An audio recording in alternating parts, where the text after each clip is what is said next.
I'm here. I'm here. Good morning, everyone. It is Monday, and we have more Last Epoch today. Got Great Gnome with the OMG finally. Thank you for proving you are first in Twitch chat. Yay for ARPGs. Most played game over the games over the last month are PoE and PoE 2. Nice. I played a whole bunch of PoE 2. Haven't played very much recently. Kind of got my fill so far. I played a whole bunch of PoE back in the day. The main issue is I am a big proponent of deterministic crafting, and that is just not what PoE is about. And so I stopped playing it because it just ended up not being the game for me. Outside of the crafting, it's a really fun game. But I can't play it long term because I'm not a big fan of the gambling style crafting. Welcome on in, Vald. And Great Gnome, hope you guys are doing well today. And if you have any questions about Last Epoch, feel free to ask them. I don't mind showing things off or answering questions or whatever it is. This is my favorite ARPG. I have a lot of fun with this game. Alright, let's get in here with our Shaman.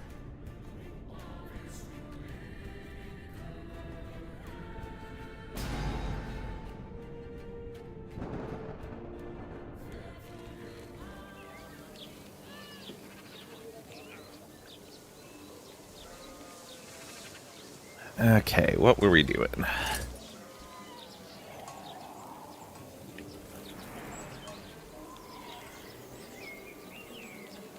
Okay, that looks good. Physical resist is terrible, but most of our other resists are great. It's on your wish list, you just haven't bought it yet. Ah, okay.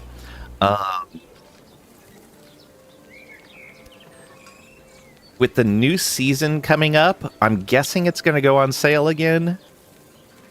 And some of the bigger streamers will usually have keys to give away when they release big patches. Like when a new season starts. So if I see any of that happening, I'll definitely pass that on to you guys. It is a lot of fun.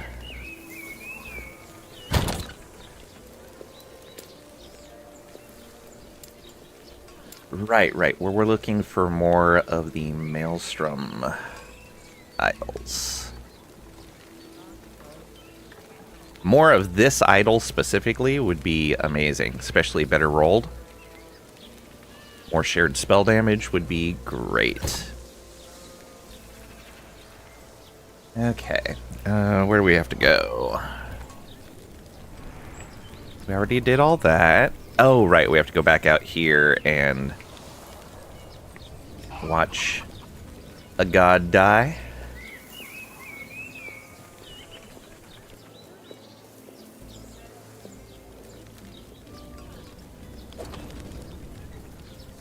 Oh, weird.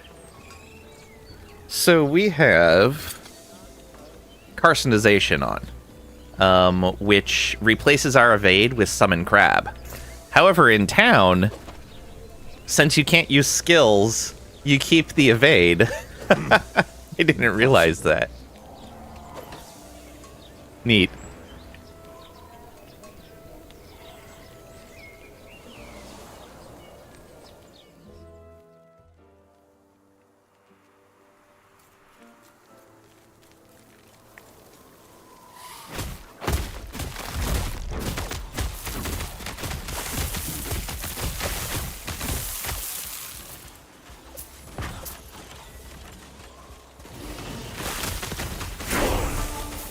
Huzzah! 49.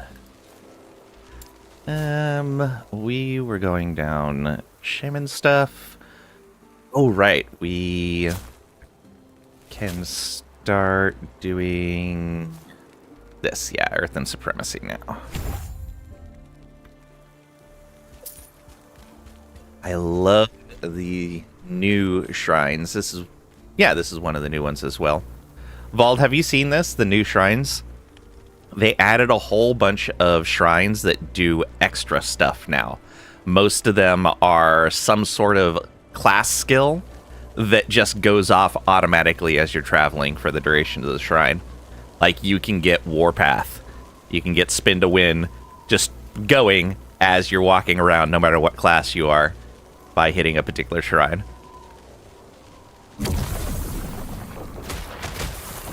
Or something like this.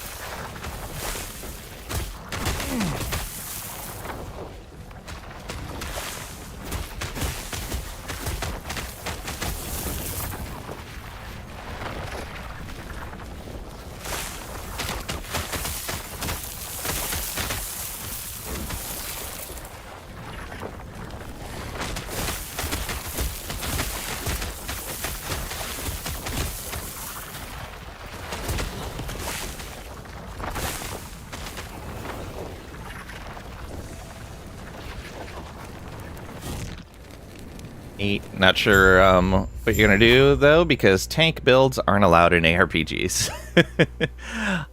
Sentinel is getting a almost a complete rework on this upcoming season. I see you have returned with the lance. Now it shall bear my final blessing. And so while you're not going Even to... the gods cannot observe what fate intends for us. Do not let it bind you. Farewell. Well, you're not going to be able to do like a multiplayer tank where you're like taunting and pulling all the enemies to you. You should be able to make a character that's quite tanky. Hopefully, if they've done it right. We have Herod's blessing. We must... You're right. We'll try from, but we should... Death's store. Yeah, forgive me. Let's end our conversation there. All right. Did we... Okay, we have all of our points. Do we want to... go fight Lagan now?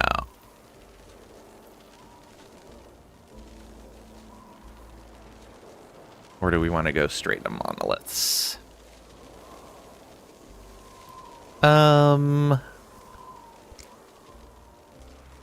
Sure, we'll go far enough to fight Lagan.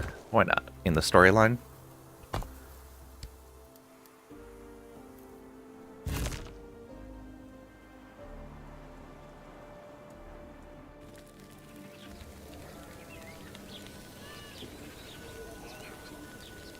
All right.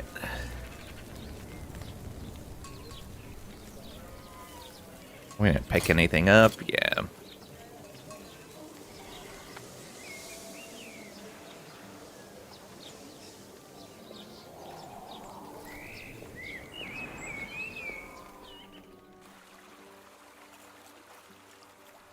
Impossible. Oh, I forgot about you. That's why I wasn't doing as much damage. I was like, that progress felt a little bit slow. Because we didn't have our buddy out.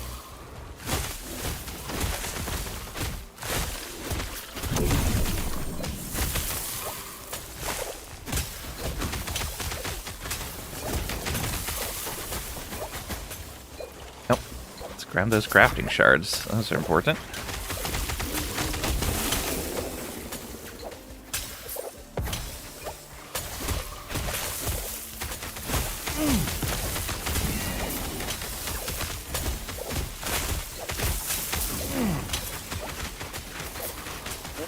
Is this better?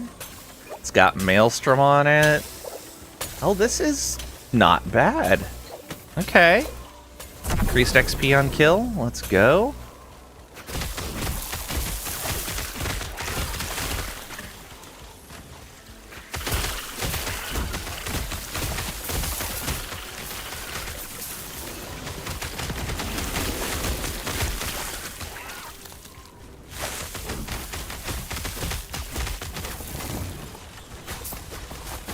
I'm just gonna grab everything for right now since we have that shrine going.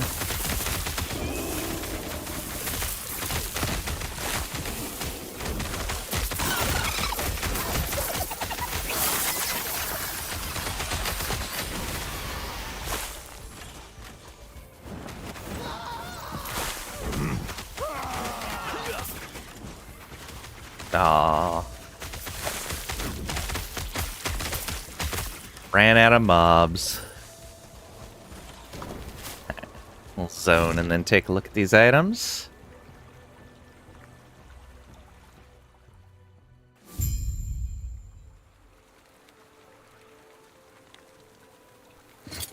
Alright. This shield, probably, yeah, not what we're looking for. This body piece, however, a little more cold resist. The cold damage doesn't matter, armor doesn't matter, but I think both those are fixed. No. Armor's fixed, the cold damage isn't. We get more health, we lose attunement, we get a plus to Maelstrom. We reduce how much damage we take from crits. Get some poison resist, we lose elemental resist. We probably lose some health. Plus to Maelstrom is nice.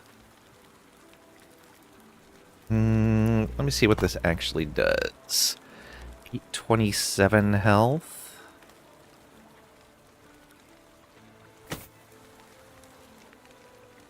So we lose our capped cold resist, and our fire resist goes down a decent amount.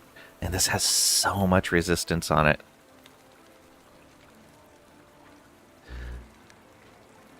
What's a tier 2 poison? Tier 1 Maelstrom. Wonder if I can seal the Maelstrom or the poison resistance.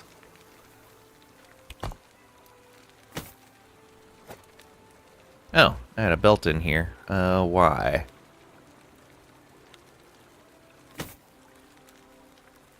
Was I gonna try to craft on this?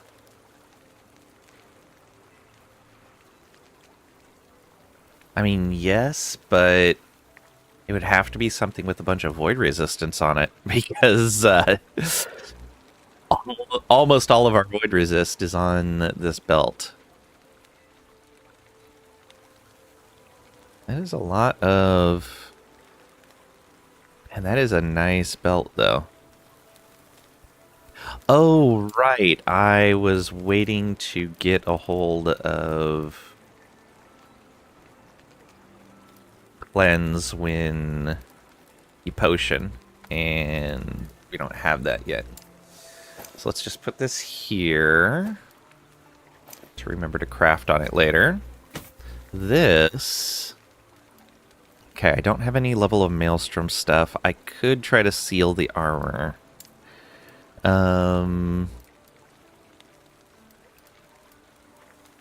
don't know, that's up here. Yeah.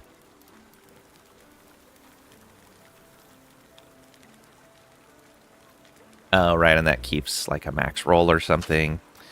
Alright, we can try this. Success! Okay. So... we can get elemental resistance on there. Is that what we want, though?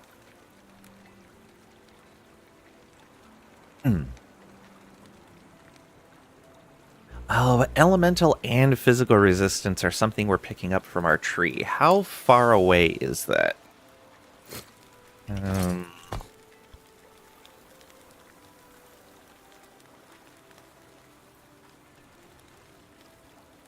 Oh, that's very far away. That's 14 points away.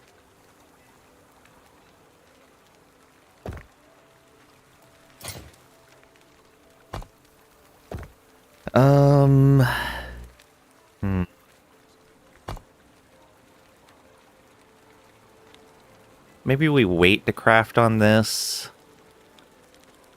And if we don't have anything better by the time we get that, switch over to this. Alright, so another thing to craft on. Potentially. Oh, right. This little town area that has another super long path in it. We have a problem. It is... Are you in you then? They're holed up in the pier. If you think you stand a chance, show no mercy.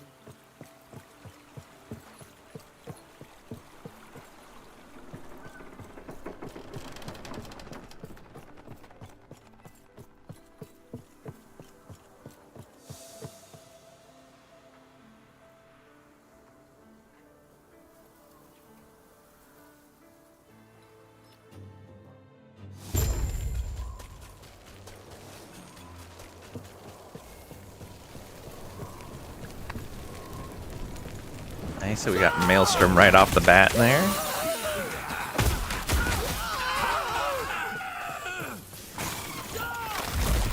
Oh. Chasing after stuff.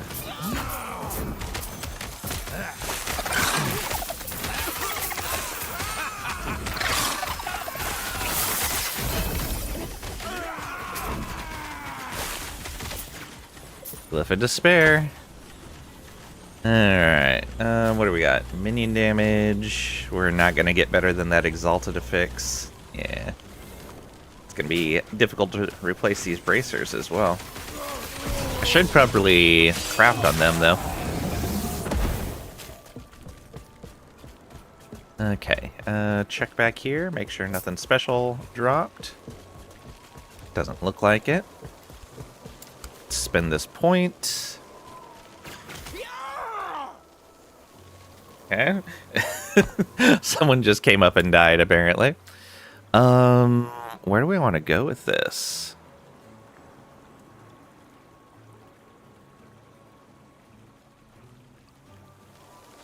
Oh, right. We were working our way up to Spirit Vortex. So, Rage on Spirit Thorn cast, Ward on Spirit Thorn cast. That'll mean I need to start trying to remember to cast Spirit Thorns. But that's part of what Spirit Vortex is doing for us. I need to remember to start casting that.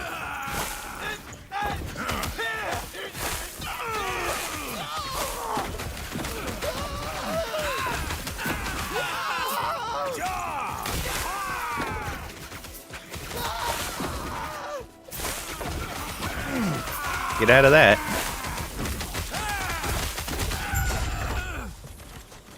Things don't even live long enough for it. Oh, I see the Harbinger victim.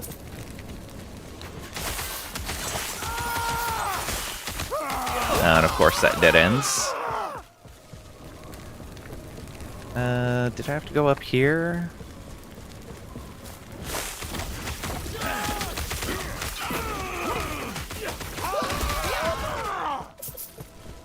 Chest.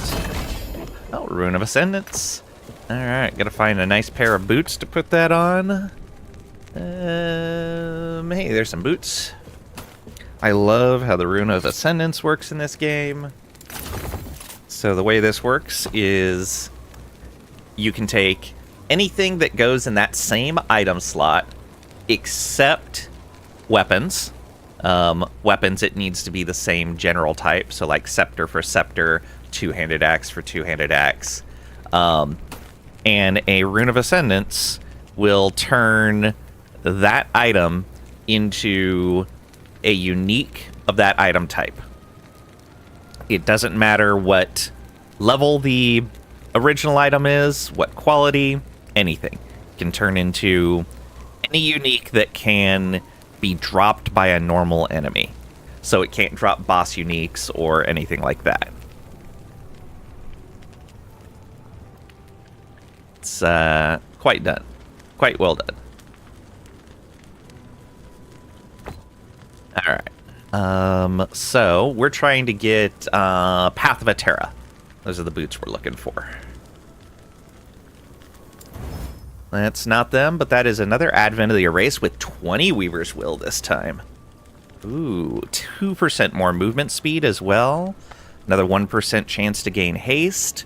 4% less damage over time taken. Less ward gained, but I don't really care about that. Very nice. Okay, well that's likely to be an upgrade. Especially if we can get some vitality and or health on there. Yeah, let's do it. New Weaver's Will. Or new Advent of the Wraith.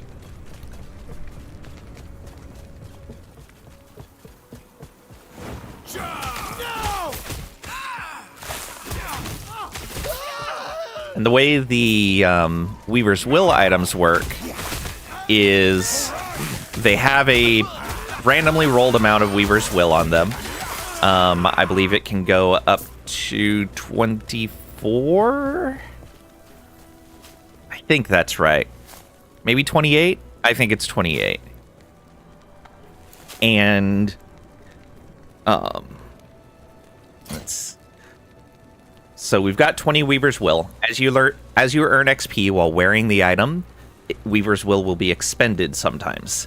When it expends Weaver's Will, it adds a tier of an affix to the item. So you can see here on these boots, we got Tier 2 Vitality, Tier 2 Intelligence, Tier 3 Dodge Rating, Tier 1 Health. So 3, 4, 5, 6, 7, 8. Yeah, it was a Weaver's Will 8 item. Not very good. But great for when we found it. We found it pretty early in the game.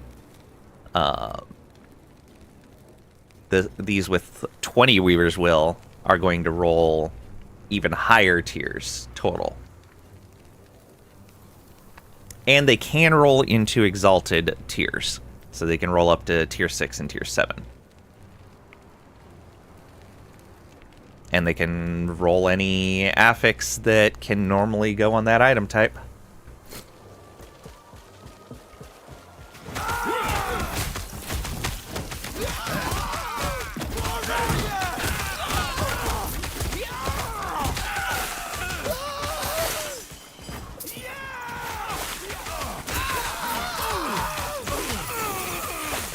Okay, so the Weaver added an affix to the Advent of the Erased. We can take a look at that in a moment here.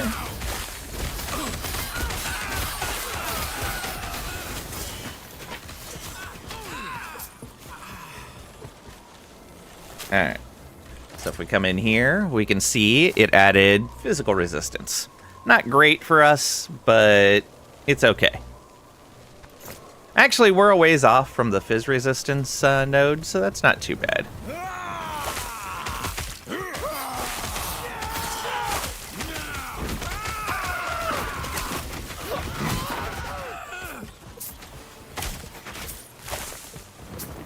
Let's clear all these guys out before we deal with the Harbinger victim.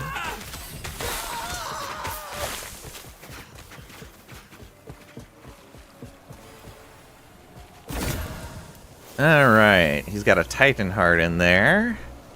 A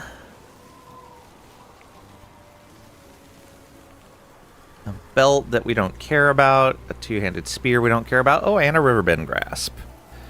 I don't really care about any of this, so we're just going to challenge him. We're not going to empower it.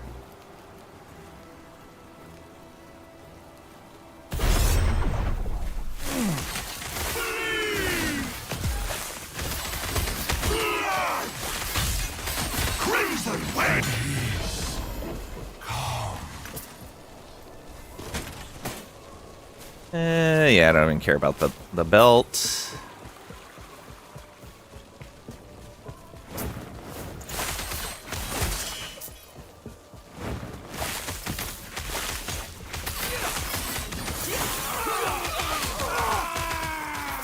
Wait, I was going to say, did I lose my Spriggan at some point?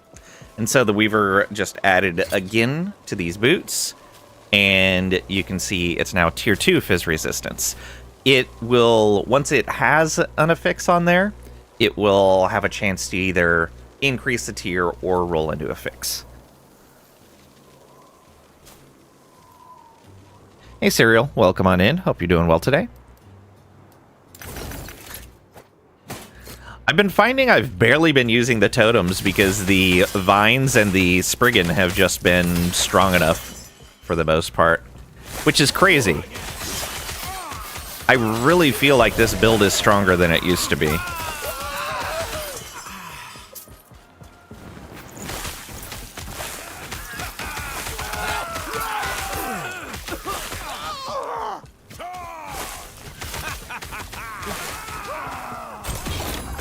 chest.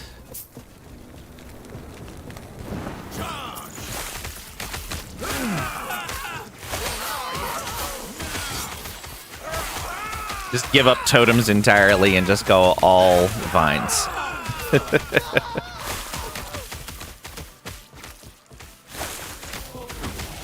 Yeah, the totems are good for tougher enemies for sure.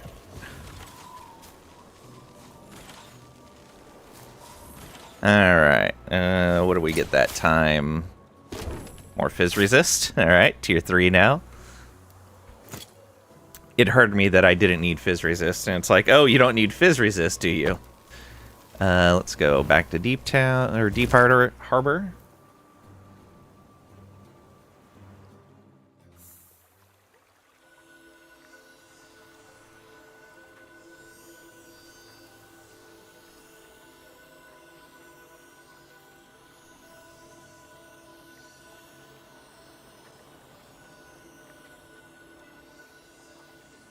All right. Can I help you? Let's go put those away.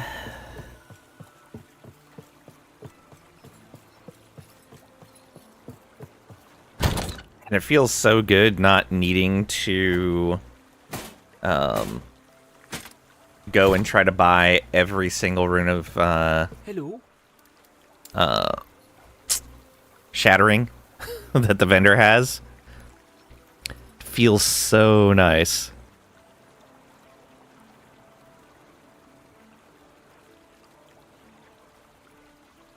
I don't even think I need to worry about any of these. No, I don't.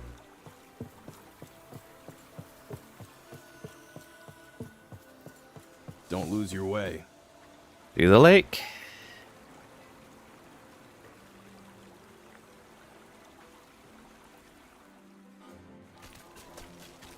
Can I help you?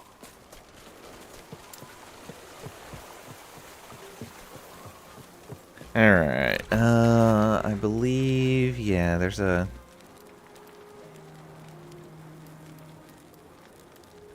Still don't know why you would go over to Etendel. Was there a quest there? I always forget. We'll go there, though.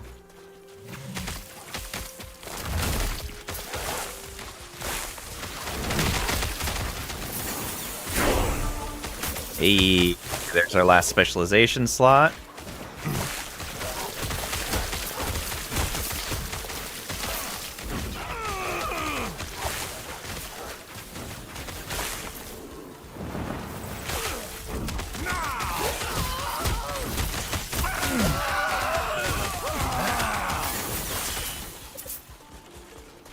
Okay, let's get Summon Spriggan in here.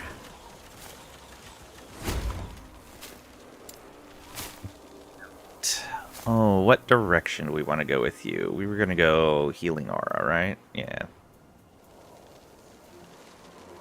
Get some dodge. Get additional spell damage.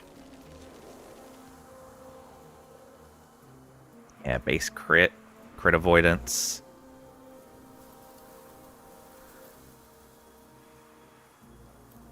Yeah, we don't need to go the cold route. We don't need it summoning vines or creeping roots. I think they'll have enough survivability that we won't need to go into this too much. But we'll see. Alright, so Healing Aura, Rejuvenating Wind. This is Healing Aura to minions. And that's the evasion.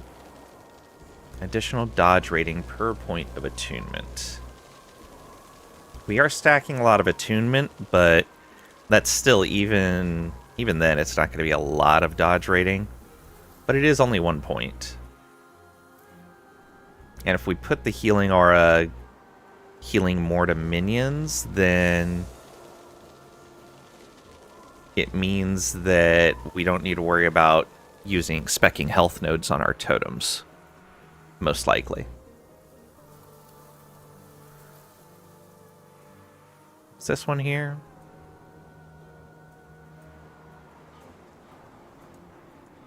Oh, right. This, cast ensnaring roots towards you whenever there are enemies around you, rather than casting towards enemies near itself. Right, right.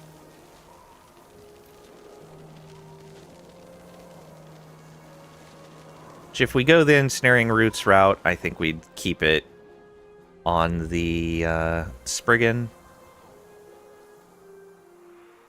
Oh, right, because that goes the route of healing allies. I think we'll be okay without the healing.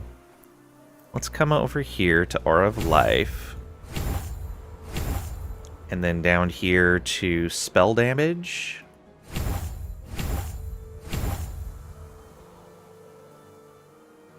And then crit.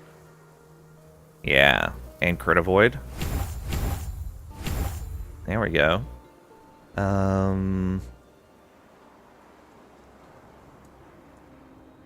We might come down here to the extra thorns as well. I'm not sure, though. We'll go one more into crit. We will go 2 down into here. So that's what, 9, 10, 11, 12. Then if we just boost its thorn damage, that'd be 17, 21, 22. Okay.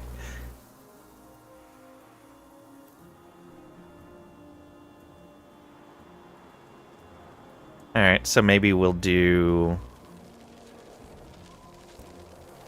just 3 points into Floral Ascendance. Or maybe even... Our vines do have a chance to poison.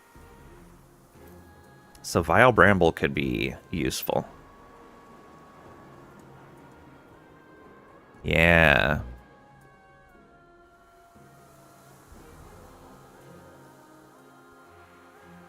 The other thing is we could go... So we're at 9. Go 10, 11, 12, 13, 14, just enough to pass the block. 18, 19, 20, and give the Spriggan Summon Vine as well. Just for even more damage on the field.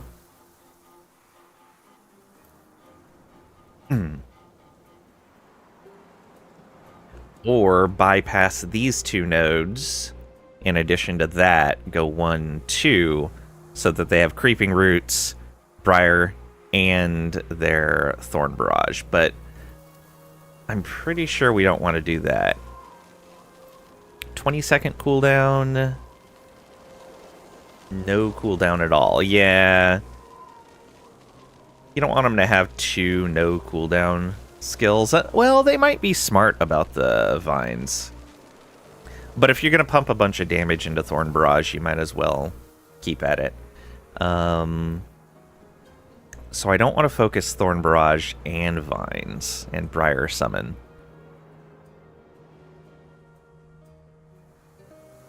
If you came out to here, you'd have a longer cooldown. Wait a minute, it doesn't have a cooldown in the first place.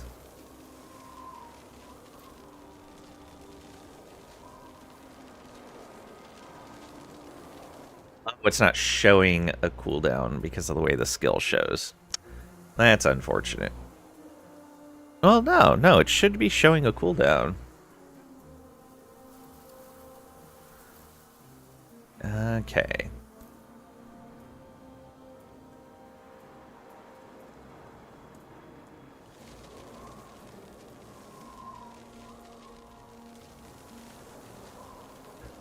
Let me submit that as a bug report. So one of the things that the... Oh, what type of minions are there?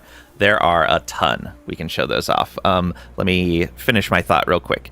So one of the things the devs have said about bug reports in the game is they want bug reports. And even if you don't necessarily think something is a bug... but it's something that doesn't feel good in the game, report it like it was a bug. because that still gives them the feedback of like, hey, this thing isn't working the way we wanted it to work, and it doesn't have the right feel, so we should address this mechanic. So, types of minions. Really broadly, there's 2 types of minions with really big differences between them, and that is normal minions and companions. The Primalist is the only one that gets companions. The difference between a minion and a companion is minions are allies that are summoned on a regular basis and that are expendable in some fashion, whether you just use them and they despawn, or you use them specifically so they die, or whatever the feature happens to be. Minions are only there temporarily. Companions are permanent allies. And so, like, Summon Wolf is a companion. Summon Stormcrow is a companion. All of the Beastmaster's summons, except for their Frenzy Totem, are companions. The Spriggan is a companion as well. And so companions, because they are permanent allies, if they die, they get a circle that pops down around their body. And you have to stand in that circle to revive them for a certain amount of time, or wait for their revive timer to go away before you can resummon them. They are considered important allies. You have to come up and revive them. So those are the 2 major different types of minions. Going from there, you then have totems are a major category of the non-companion minions. Totems, you'll plop down somewhere and they'll take some sort of action. Pretty typical totems for an ARPG. This one shoots out thorns. This one adds frenzy to nearby allies. This one shoots down or calls down lightning bolts. Is there another type of totem? Oh, right. Spriggan form has healing totems that heals allies in the area. Then you have the Acolyte. They have all of their undead minions. Their undead minions are very much intended to be short-lived for the most part. And you have a ton of different ones for there. You have skeletons, and you have ghosts, and you have giant old bone golems. Manation, which is assembled out of your other minions.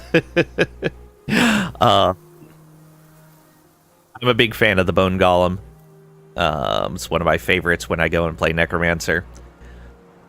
And then with Falconer for Rogue, they introduced a new type of minion, one that is visible and performing actions, but isn't actually a target on the board. So they don't have a health bar. Enemies do not target the Falcon. So it's just once you summon it, it's always there doing its thing. So it's kind of like a companion, but it's not in danger like a companion normally is. That also means that it can't soak hits for the rogue. Whereas like Summon Bear, that bear is meant to be a tank. Summon Scorpion, and this actually brings us to another category of minions. Summon Scorpion can summon its own baby scorpions that last for an unlimited duration, but they can be killed. So the Summon Scorpion tends to throw a bunch of the baby scorpions out there if you go that route, and they soak some enemy hits while doing some damage at the same time. And as they die, the scorpion just summons more of them. And that's another broad category of minion is minions summoned by other skills. So like Spriggan form can summon these vines. And these vines are considered minions. They're buffed by all of our minion buffs. Same as the totems, same as our companion.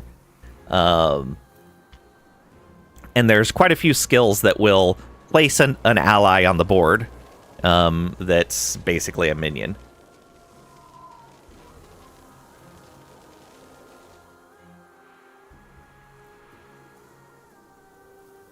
Hope that answers that question.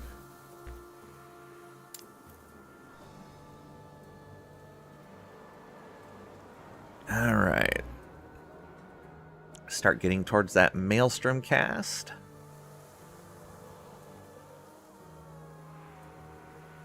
And we've got another passive. Let's get some more attunement. What is our attunement up to? 51, not bad. That means that anywhere where we get a bonus for being over 50 attunement, we've triggered that now. Yeah, we gotta find the siege camp. Yeah.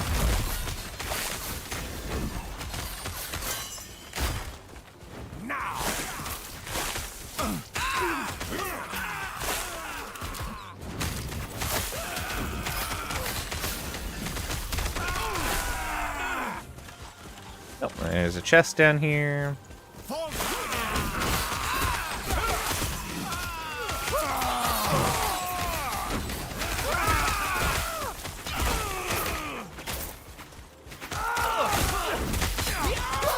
Well, Necromancer is fun, also everywhere. So, other? Yeah. Primalist is probably my... If you really had to press me on it, I think Primalist is my favorite starting class. With Acolyte being a close second. For the... because the Acolyte leads to the Necromancer. I love pet classes, and the way they do companions is just great. So, by default, you can only have a maximum of 2 companions summoned, and most companion skills will only let you summon a single one of that type of companion. So, like, you could have a single raptor and a single bear if you went Beastmaster. But there are ways you can have more companions on the board. Summon Stormcrows lets you use both of your companion slots on Stormcrows. You can have a max of 2 Stormcrows at a time. Summon Wolf has an interesting node in that it has a plus maximum wolves, plus maximum companions. Wolves up to companion limit. And that's important because there's other ways to get companion limit through your passive tree. So you can end up having a bunch of wolves as your companions. So you can end up having a whole bunch of them. There is a unique helm that was the... so early in development, they had an option that you could pay, I think it was $1,000, to work with the devs to design a unique item to go into the game. They fairly quickly removed the option because it was much more popular than anticipated, and they ended up with a giant backlog of people to work with to develop unique items with. Zizarin was one of them, and his unique is a helmet that Scarine Fury, I believe it's called. It changes your wolves into squirrels. I think it increases the number of them as well, and then makes them do a slightly different type of damage. But it's so cool. You basically get this massive amount of squirrels.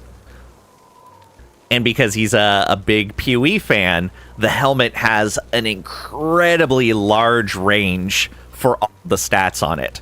So even if you find it, it may just roll really low on its stats, and you'll want to go find another one to try to get better rolls on it. I think it was very well done.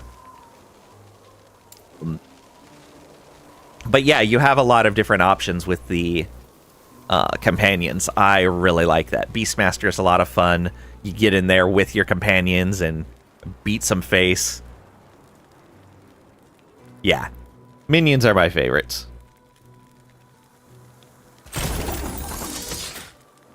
Let's put some more vines down to recover. Let's see here. Attunement and dot. No, thank you. Let's get that static. And I guess we'll take the mage body armor back and put it in the chest.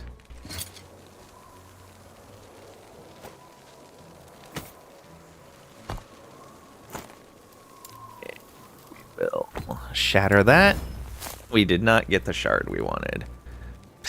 The boots were listening to me. The Weaver is a jerk. So specifically, I was like, I don't need physical resistance or elemental resistance, because eventually we will be taking this node right here that gives us a ton of physical and elemental resistance. We're going to have we're basically going to be able to cap our phys and elemental resistance just with our healing totems. We won't need a source of those from anything else. And the Weaver's Will item has gone, well, I heard you, and how about I give you nothing but physical and elemental resistance on these boots? We may end up using the previous ones if this doesn't start rolling something really useful.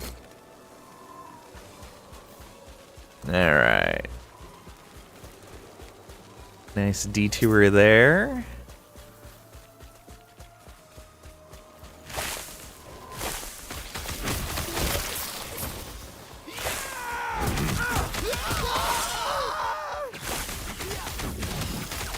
No. Here.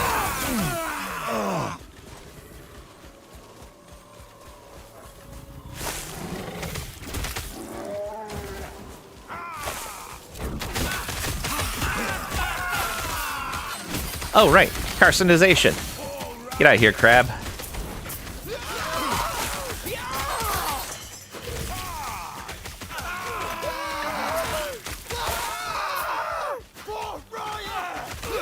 There's just so many of them.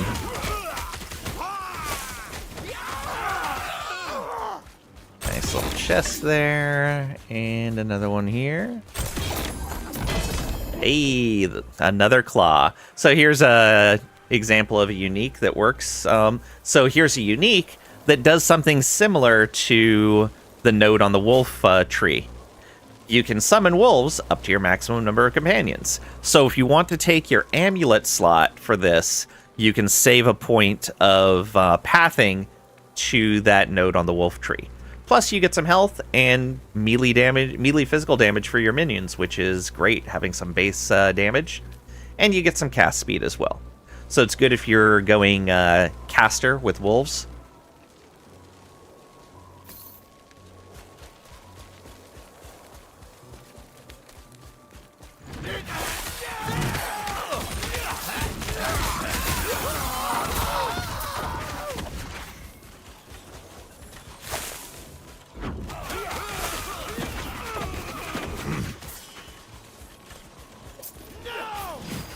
Okay, yeah, I definitely need to reduce the cost on Maelstrom. It is eating into my rage super fast.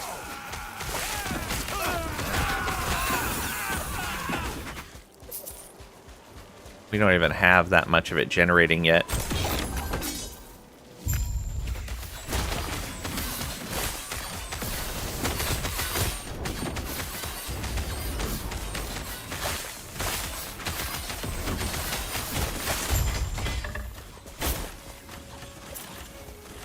Okay, that guy's down.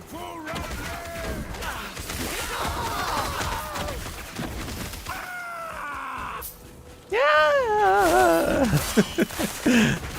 How dramatic.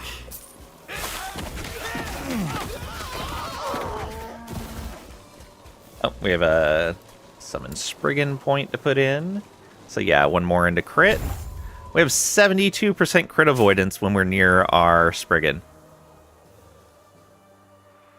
How big is Healing Aura?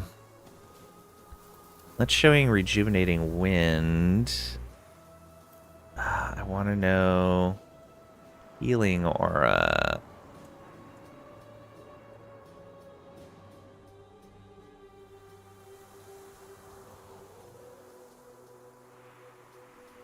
health every second.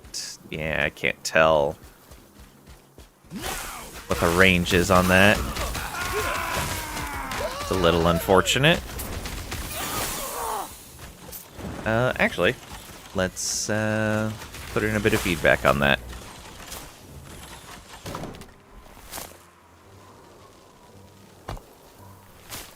To make sure it doesn't say somewhere. Cast spells to attack your enemies. Has an aura that restores health. You can stand nearby to revive it. Max 2 companions. There is no detail there about the healing aura. And this just shows rejuvenating wind, not the healing aura.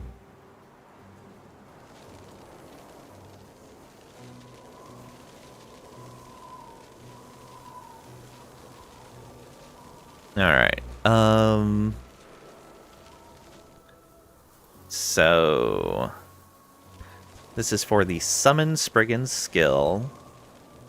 And we'll talk about Aura of Loyalty.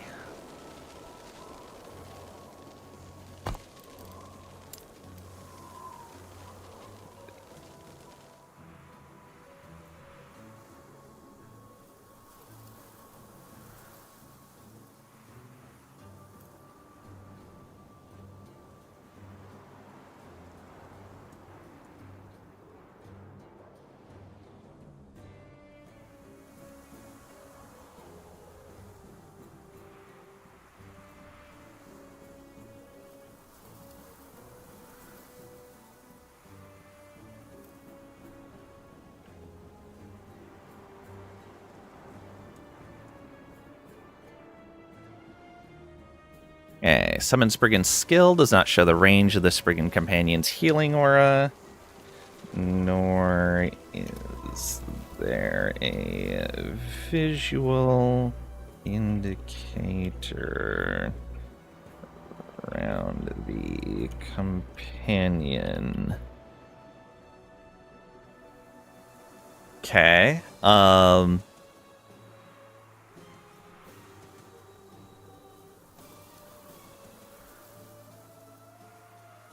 So yeah, the aura doesn't show up. The range doesn't show up on the skill. There's no visual indicator of the aura. Happy Lappies, welcome on in. Hope you're doing well today.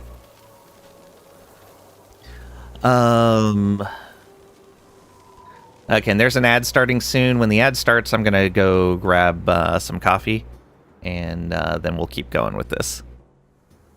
That way you guys aren't missing anything. Let's see here. Also, skills like... Oh shoot, what was it? Let's cut that so I can remember what that skill is called. Nodes like Aura of Loyalty. A bit of a migraine, but outside of that, I'm doing well. Thank you for asking. Glad to hear you're doing well. Okay, and we're going to be back in just a moment. I'm going to go grab some coffee while this ad's running. Get up, grab a drink, stretch your legs, do what you need to do. We'll be right back.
And we return. Thank you for your patience. What do you mean by tank build? Something you can just face tank stuff? So Vald likes to play multiplayer. And so the fantasy that would work for a perfect character for him, I think, would be someone is a character that could go in, intimidate enemies so that they attack him rather than his companions, and then be able to take those hits in some fashion, whether through shield blocking or armor or some sort of skill, which you have a little bit of that through like rebuke. And I think ideally he'd like to do thorn damage as well, some sort of retaliation damage. That's what Vald's looking for. And yeah, you just don't see a lot of that in ARPGs. Mostly it's that mobs will just attack whoever they want. You can't really have somebody that draws attacks as a tank. A couple of Sentinel build skills that work as support with healing hands, stacking ward for friends. Yeah. There's lots of support stuff, but not the specific fantasy he's looking for.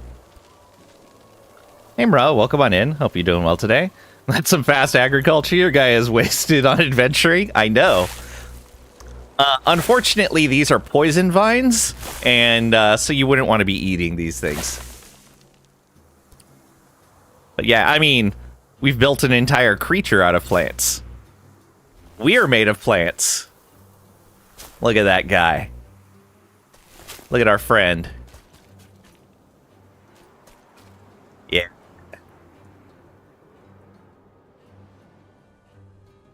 There aren't many skills that taunt in this. Yeah, most ARPGs there aren't taunt skills. Which is most of what Vald is upset about.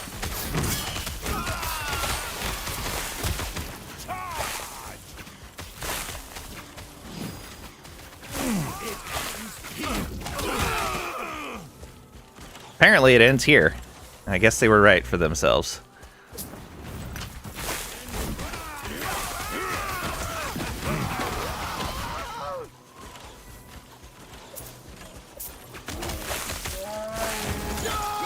What do you make Woody's son? Because you try a decoy build?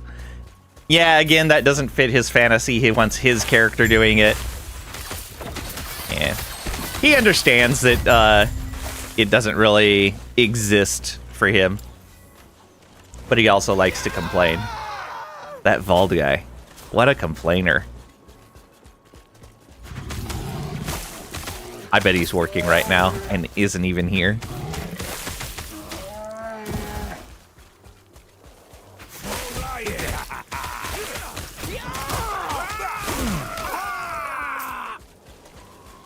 Let's see here. No chest there. Grab this waypoint for some reason. Alright, let's go back. Thedema to the lake.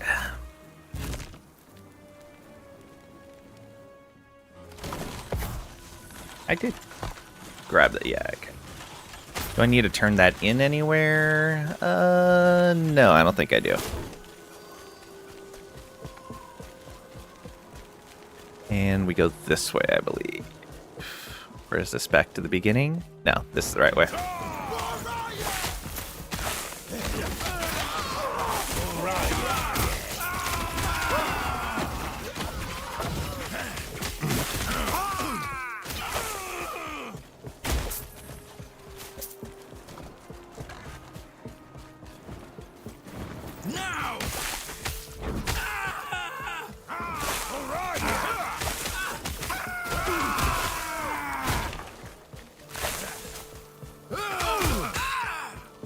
Blah, blah.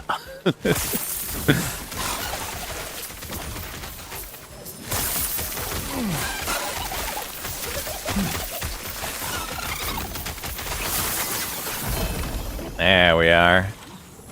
Alright, what what do we get in here? A bunch of cash.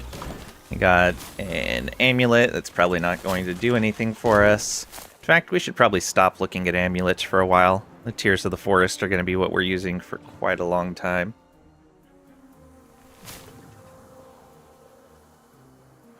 Yeah. Alright, what do we get? Thornslinger with an LP. I think that's our first LP item. And a Calamity. Oh, how many times I have killed myself with Calamity while leveling. Let's put another point into Spriggan.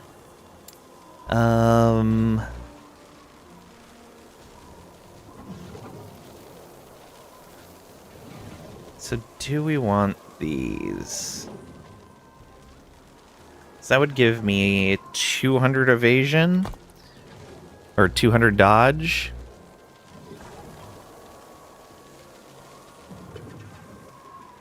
I guess it's not 6% per 64 dodge-ish.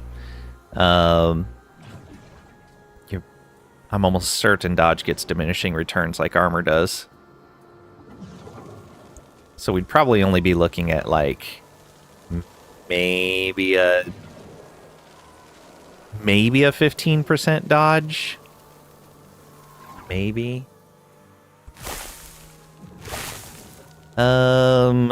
Yeah, I think we're not going to go that route. I think we're going to go the route of Floral Sentence here.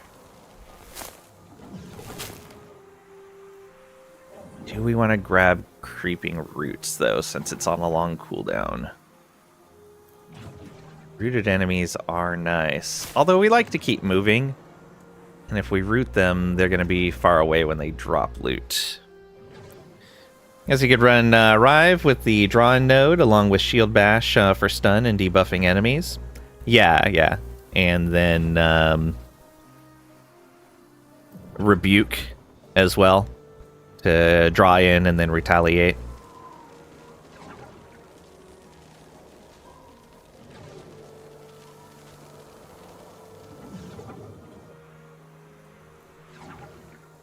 Yeah, there's not a lot of it going.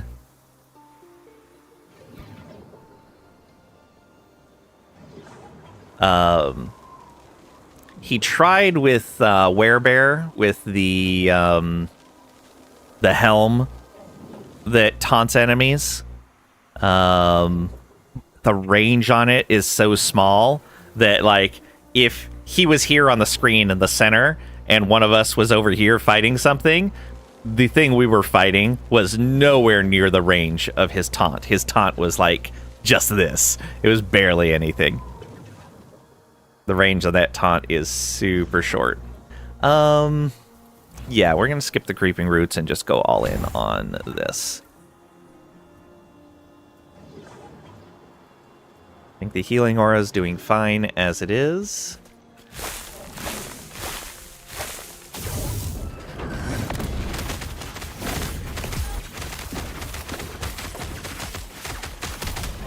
Nope.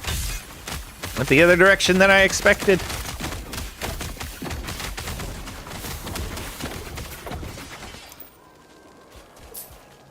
What do we got?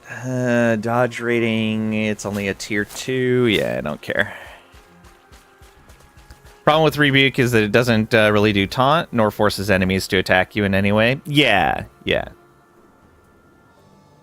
But it gives a good chunk of that, the portion of the fantasy that is, I want to be super tanky and do retaliation damage. It really fits that. I think that would actually be a pretty neat node on Rebuke, is to have it taunt while you're in your Rebuke stance.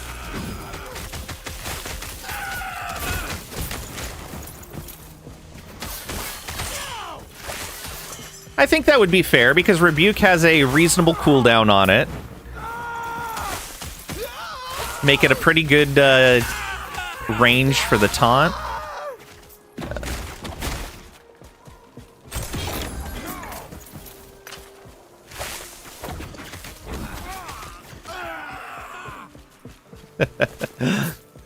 Nowhere near them. Now what? Oh, these guys.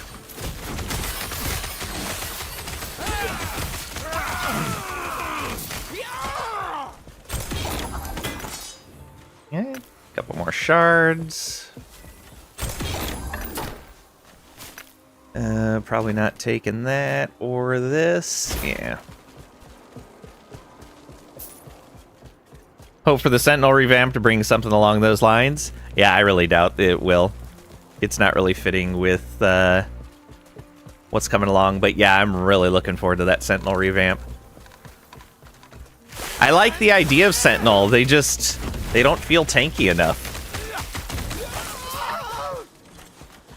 Like, Primalist should not feel tankier than Sentinel does.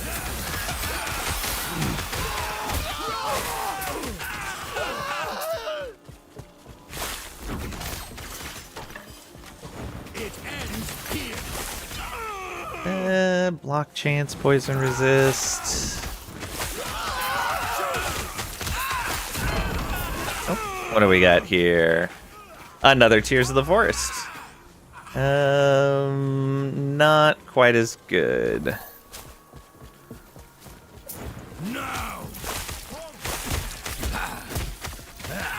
Primalist has a couple of passive nodes that just provide insane mitigation. Yeah, it's disgusting. I am very glad that they moved these Beastmaster nodes, though. Where is it?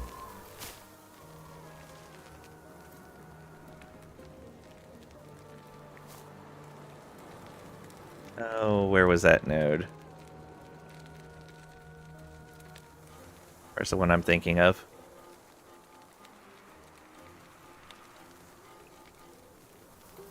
Oh, yeah. Porcine Constitution. I'm very glad they moved Porcine Constitution to this side of the chain. Because that being available to all Primalists was just disgusting. Even so, though, like 16% minus damage taken, 16% minus damage taken from nearby enemies, along with Aspect of the Boar. It's pretty disgusting. Just those alone are still super good for pretty minimal point investment. Still have Boar and the one in Primalist base. Yeah. Oh, right. The, oops, wrong key. That's the Leech. The Hunter's Restoration. Gives a bit there. Extra health. Where's that one? Yeah, there we go. Less damage taken on low health. Right there. Cornered Beast. So 35% health. You can boost yourself up to 20% less damage taken. 20 points bottom one. Yeah.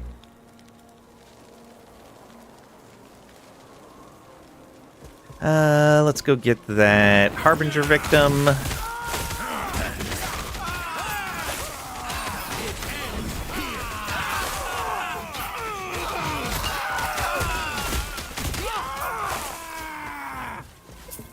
Nothing special.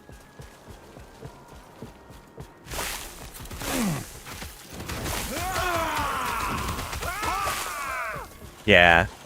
The only other thing that gets like really crazy like that is bone armor. Bone armor's super disgusting as well. Alright. What do you have on offer? Ooh, a Kestrel.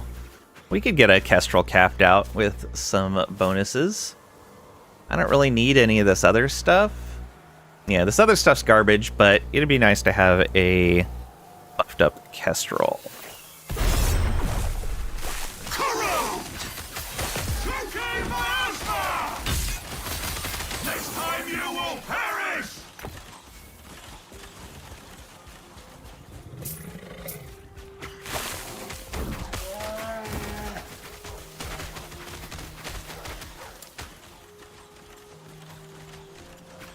second point into Floral Ascendance, and then we'll come down here to Thorn Barrage.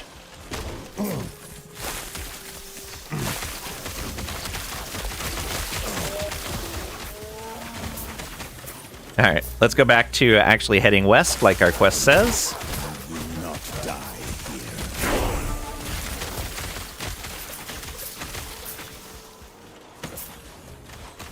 And we get another level up. Let's get... There we go. Oh, and all the endurance-related nodes that Primalist has as well. Primalist has a ton of endurance-related nodes also.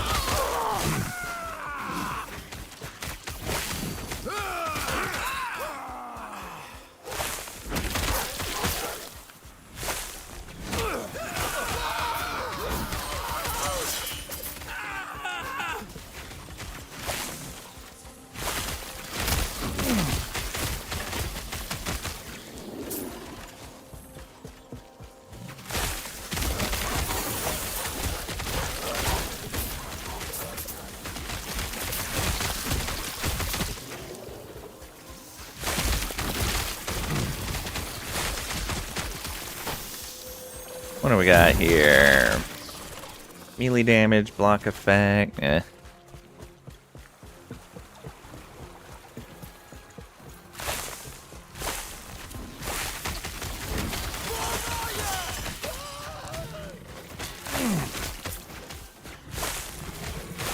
Get a bear down there. There was a chest over here. Guess not.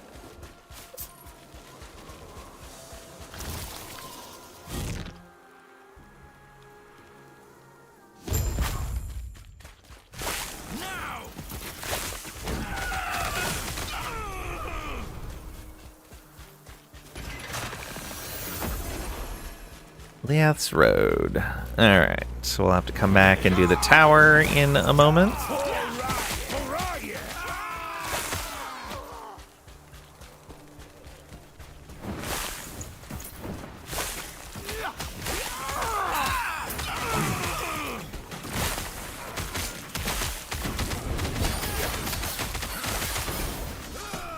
Down he goes.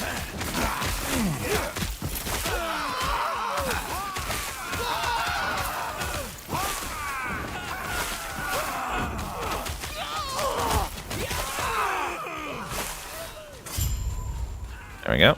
This has gone on long enough. Be Yes. gone!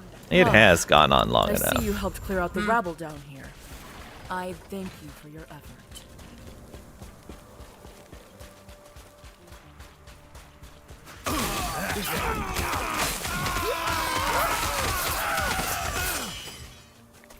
Wonder if I can still do the same thing I always do here.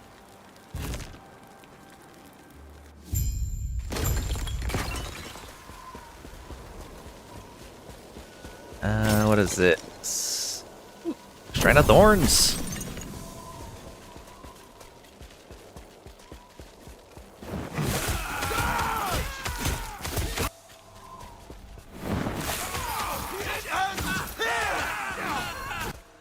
Yeah. You just ignore the enemies.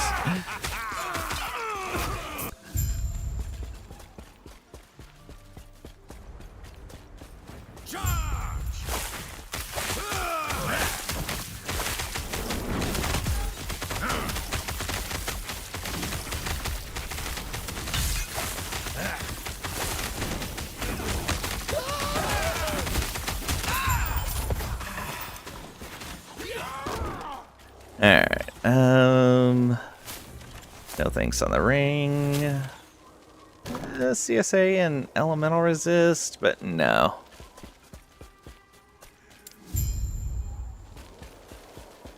Oh, right, I can't teleport back down.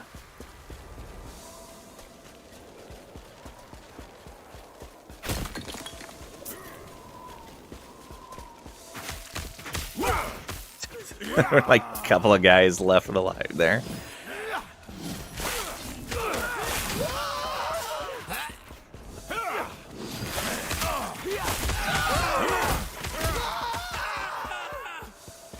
They made a mistake staying.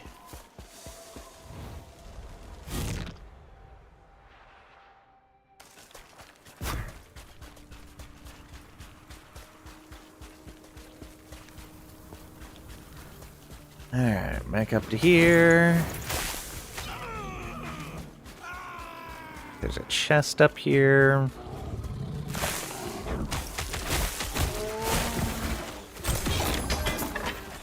Nothing. Typical. People just leaving empty chests around.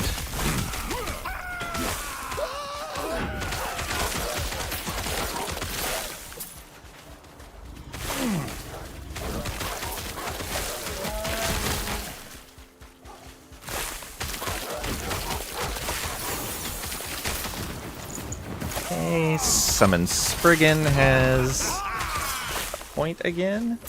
What boots we get? Halvar Stand. Mana efficiency is nice. Physical spell. Oh, right. This is the physical spell stuff. Chance to cast Avalanche Boulder at a target. Oh, I should have spent that point. Oh well.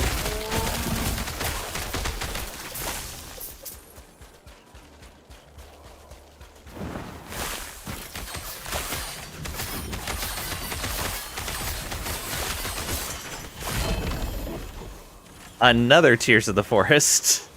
This one even worse than the one before. And so Thorn Volley has a chance to fire 2 extra thorns. Yes, please. We're going to get that up to the point where it always fires 1 extra thorn and deals more damage. Yeah, that'll be nice. So we have 7 points remaining. That's 3, 4, 5, 6, 7. Yeah, probably. I should probably pay attention and see how often... these only have a 40% poison chance. I guess as I start firing my own Spirit Thorns more often, that would also come into play. We'll see. This is when you directly cast, yeah.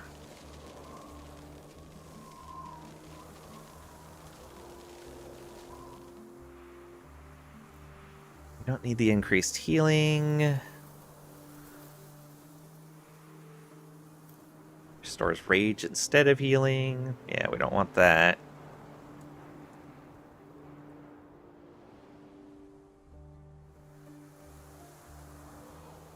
Veil spirits.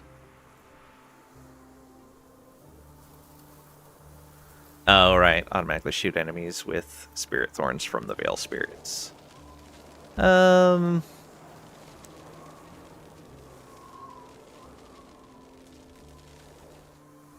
Yeah, we don't really care about the rage gain.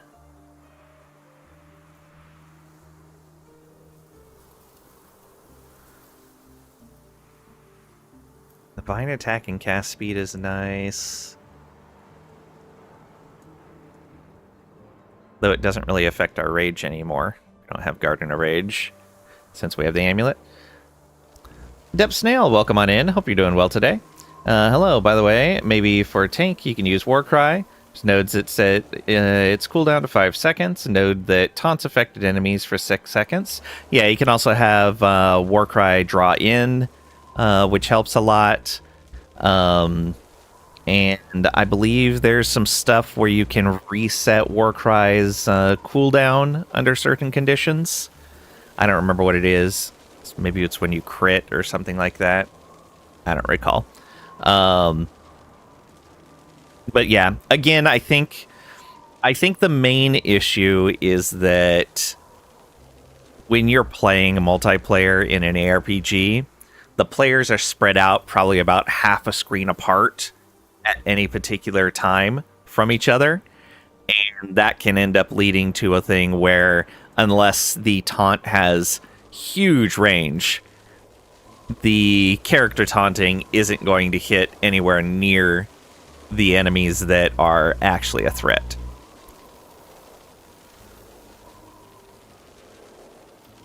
But yeah, Warcry is definitely an option. Like, Sentinel's got a lot of the right skills for it, just not quite there. And I don't think it's ever going to be there. I don't see a reasonable way to really do it.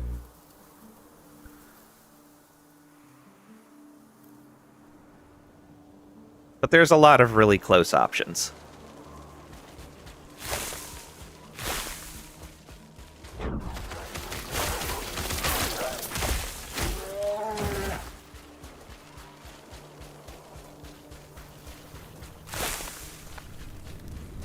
Keep our rage up.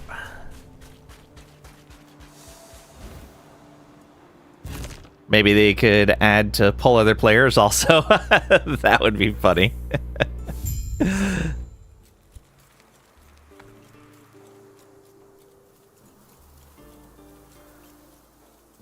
Yeah, I don't know. So if you go from like an RPG or an MMO kind of standpoint, the way tanking usually works in games like that is that each enemy has basically a threat meter, and they will build up threat on all of the players in various fashions based on the RPG or the MMO. Like, the threat will build up for different things, whether it's attacking or casting or whatever. Each game does it their own way. So it would be interesting if enemies tracked threat in a similar fashion in an ARPG, which I don't think they do. I think they just choose a target and then attack that target until it's not a valid target anymore. It seems to, for the most part, be what enemies do. Or they pick a target, attack, pick another target, attack, and it may end up being the same target or a different one. I'm not sure how the targeting works in most ARPGs, but it doesn't seem to be any sort of threat base. A lot of times it just seems to be, I'm going to attack whoever I see first. But so in like an MMO, you've got this threat generation that every enemy keeps track of, and whoever is at the top of their threat list is the one that they attack. Outside of like specialized mechanics where they fire off a special move at the person that's lowest on the threat list or at the highest threat healer or something like that. There's always exceptions.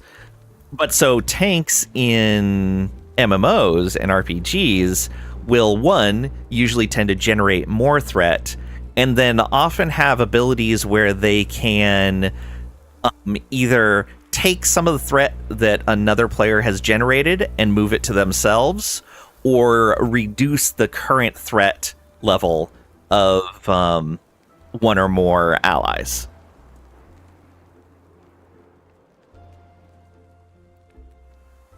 And so if the RPG is tracking threat to determine enemy targets, you could easily put in something where it's like, you generate more threat with your actions, or every time an ally generates some threat, you generate the same amount of threat. Something like that.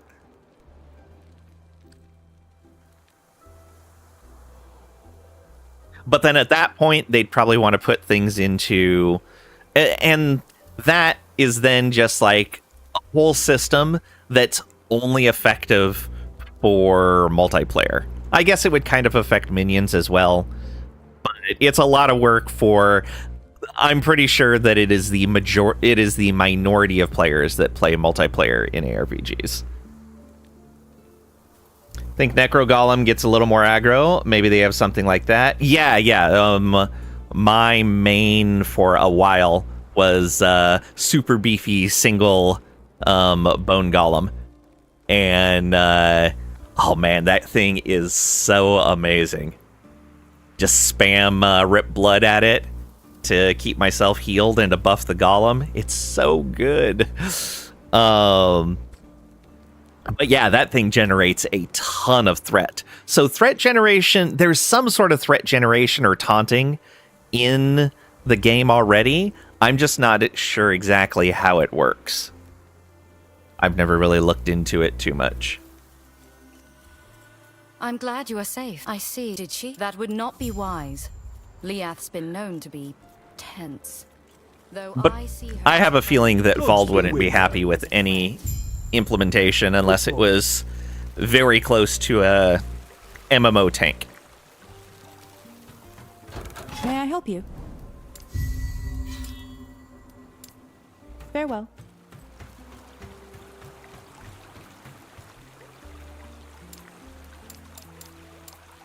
Farewell. Farewell. Not this guy either. Farewell. Farewell. These waters are dangerous. I've made my prayers. Aye. Hello, Harton. Thanks. Just say so.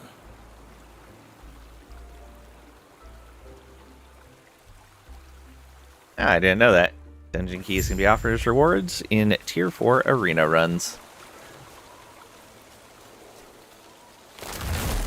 Alright.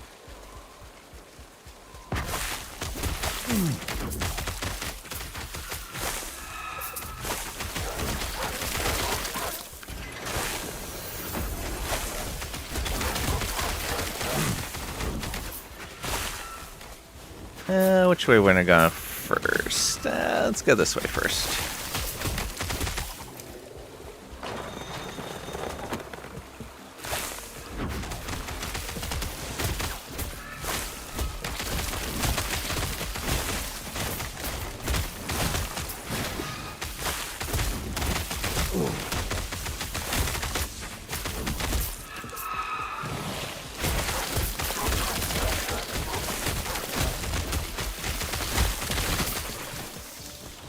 Return to grab.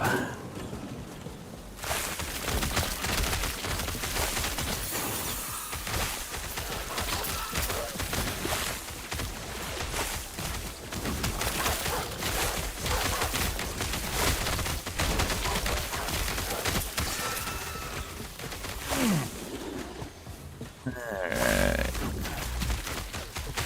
There's the chest.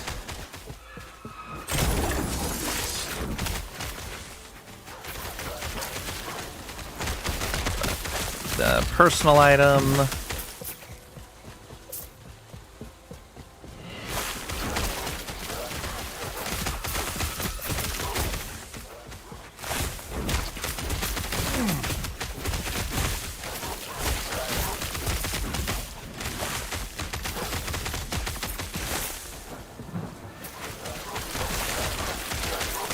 Is there a quest in this zone, or was it the next one? I got a quest giver. I always forget. A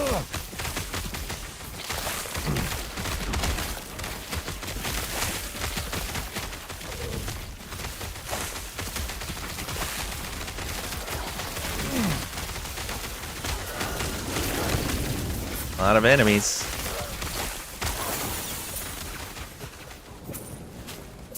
Grab this. Ah, okay, I see him.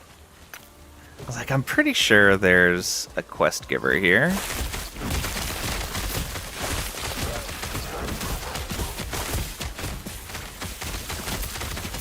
What do you drop for us? Shield we don't care about.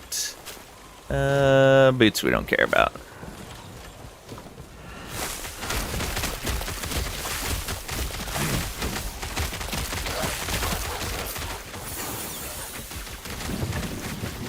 Amulet. Doesn't matter.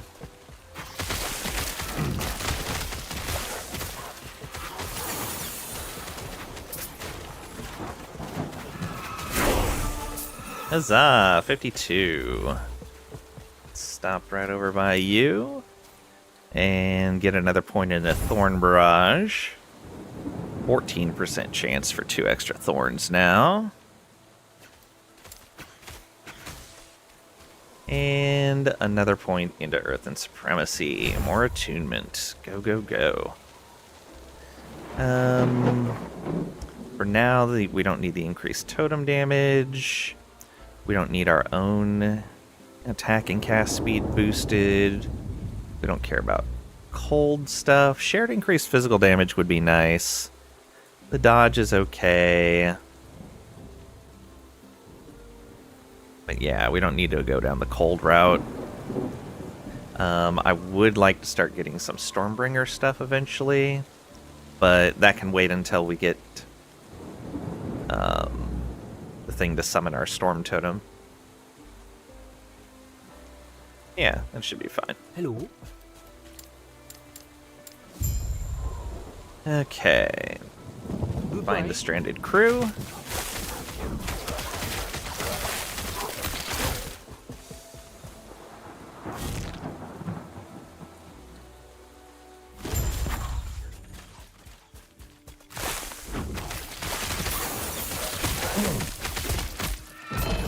Oh. What are you? Yep, singularity.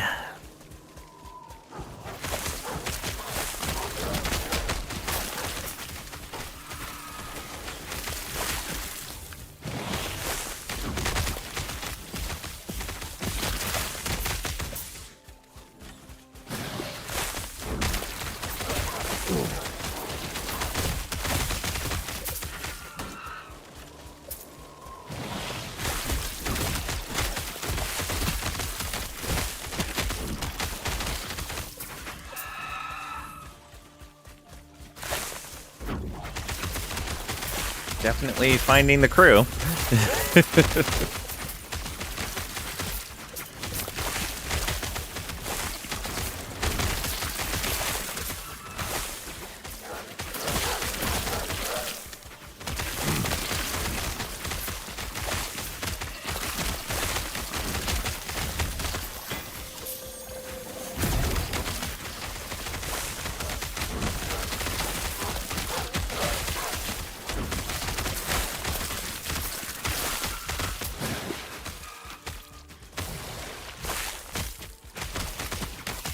Okay, these things don't exist ahead of time. Should have popped in through those doors. Oh well.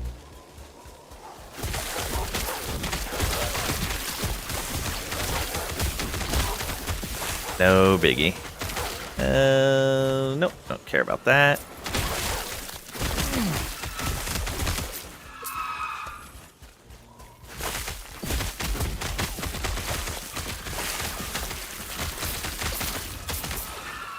I haven't seen a Harbinger victim for a while.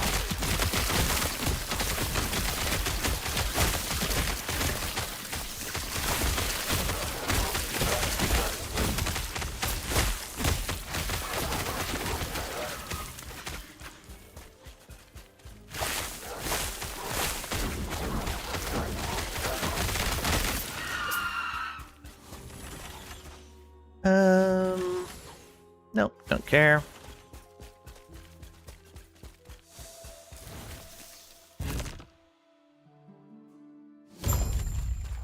Don't like skipping the campaign. I do have all of my passives and idle slots now. One, I wanted to see how well this guy does against Lagan. It's always a nice test. And two, I hadn't played this cycle yet, so I wanted to see all the changes that came with the cycle. I wasn't sure how far into the campaign some of those changes went. You were told not to come here. It's not like this is going to be a really Leave immediately. long-term playthrough, so I don't really need to push up corruption or anything like that. Yes? We're just relaxing and seeing the changes. I love these new portraits. These portraits are great.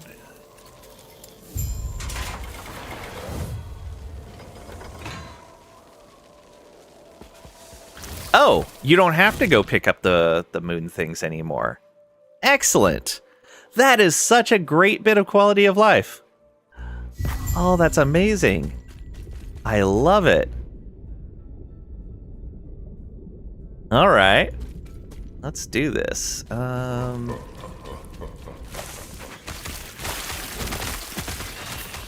room. Oh, no room.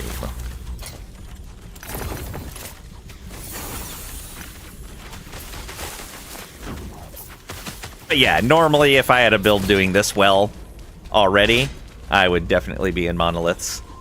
I've gone to monoliths at like 28 just because I'm like, yep, this build's ready for it. Let's go.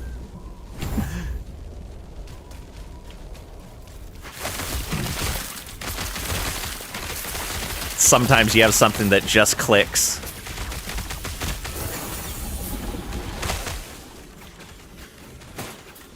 Oh, a whole bunch of skills. Grabbed some new points. Alright. We want... piercing? Now let's get that mana efficiency. Make that rage generation a little less of a concern. This, grab that point, and here, also grab some mana efficiency, since we're not stacking up to 6 stacks yet. Do need to get more duration, though.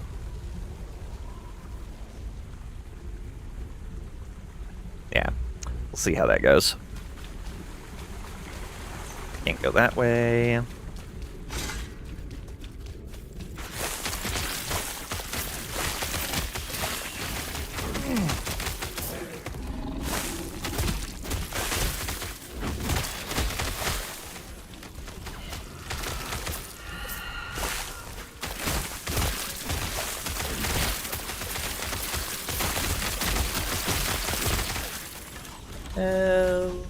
Nope, don't care about those.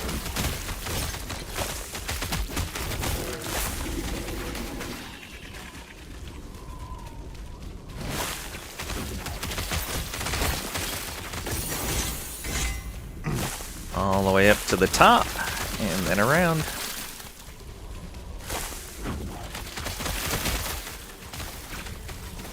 With frailty, no thank you.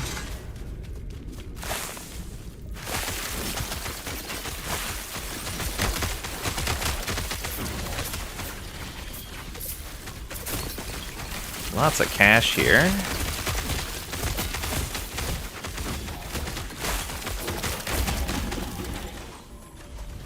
Block, healing effect. Close to a good shield. Not quite, though.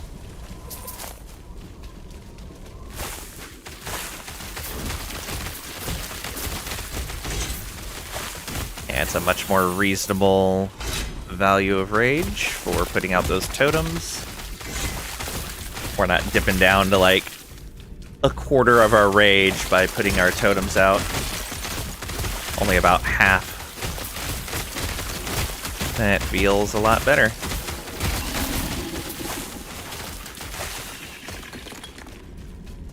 There's the depths.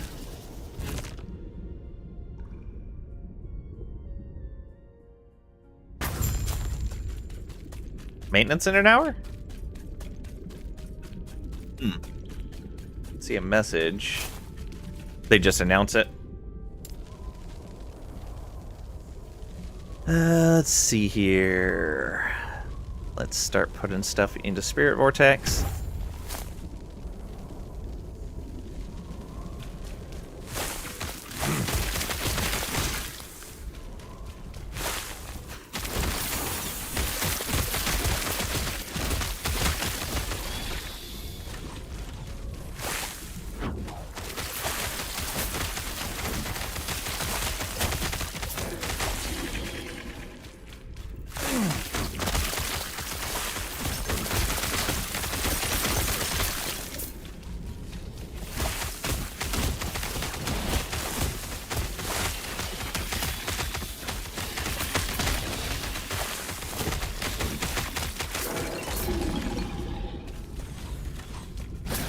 Alright. That. Let's take a look at how these boots are doing. We have one more. They got vitality, movement speed, and the resistances. Okay. We didn't need those resists, but cool. Yeah, we're doing fine on resist, that's for sure. Guess I could swap out some idols, that'll be nice.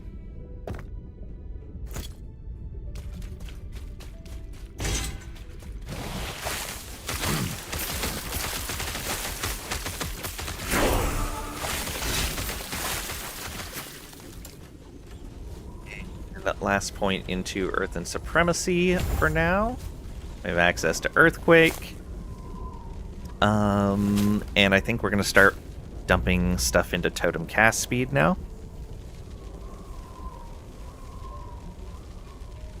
Yeah, as much as I would like the extra attunement, I think the cast speed's going to be better.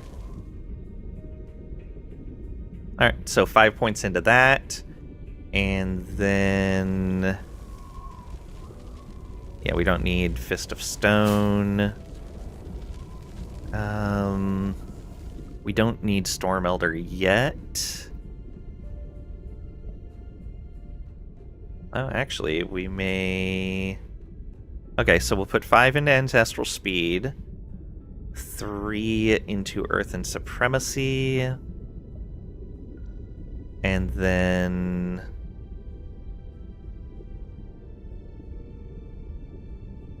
probably...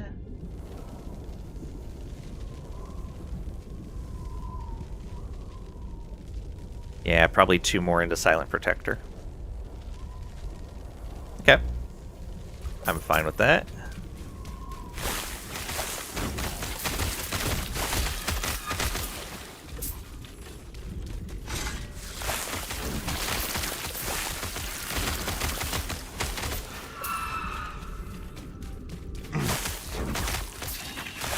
Alright, those guys don't have very high health, just high damage.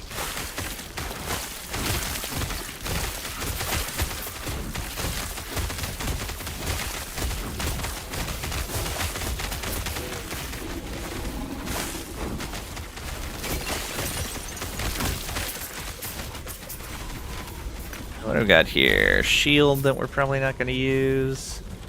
Yeah, don't care.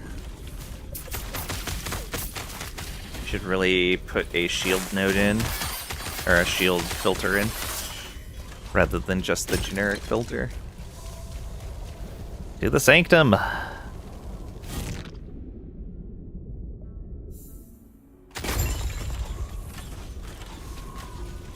Why must these gods have such confusing temples? An open field was more than enough for Europe.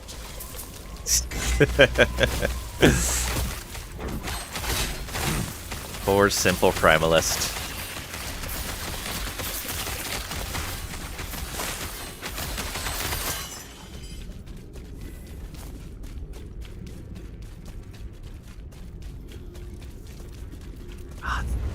That looks so cool.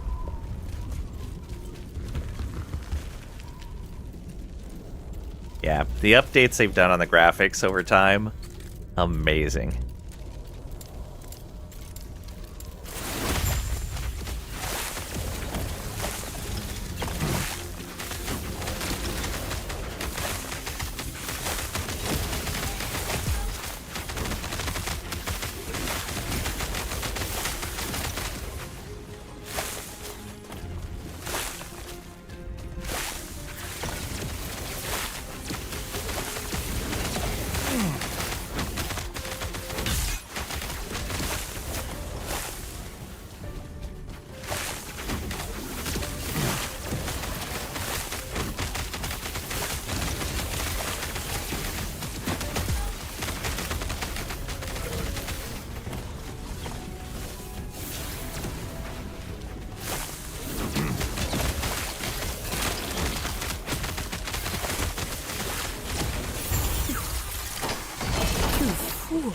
What do we get? Oh, Thorn Shell. dawn is unpredictable.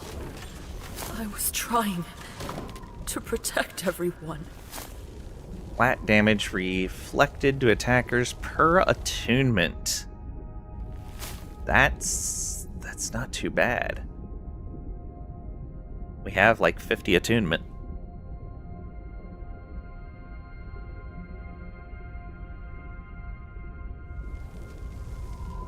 Increased armor, poison resist, lightning resist. But reflect is kind of meh. What else we got in here? I don't care about that shield. She dropped all kinds of shields. Nope, don't care. We have both our friends with us.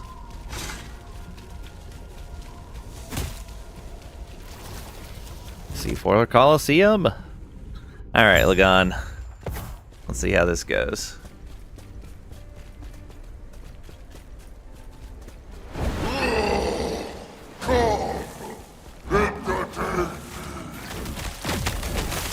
Oh! Okay, good thing I can take that.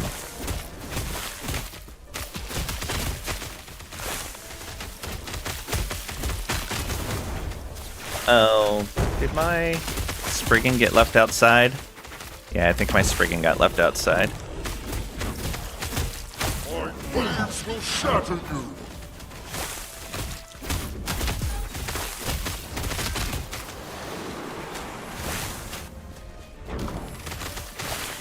Hello, Spriggan.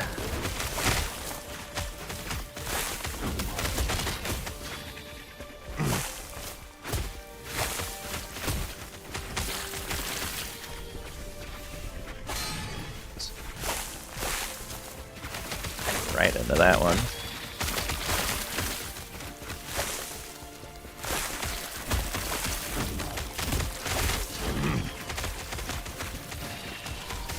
Look out for all the waves.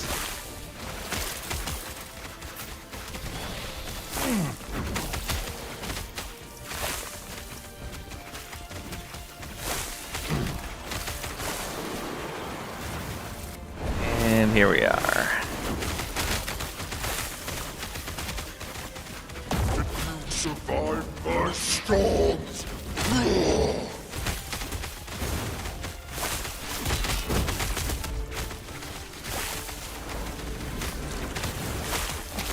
Here's an example of our pet being down, our companion. Trying to revive them. There we go. They are revived. Enough! I have grown tired of this. Huh. Your skills entertain me, and for that you shall live. Now! Why have you come here? Love for them to add some very old models or something as MTX, though. Well, that's a good suggestion. You can throw that onto the forums or in the Discord and suggestion section. That would be really neat. And they do listen to that stuff.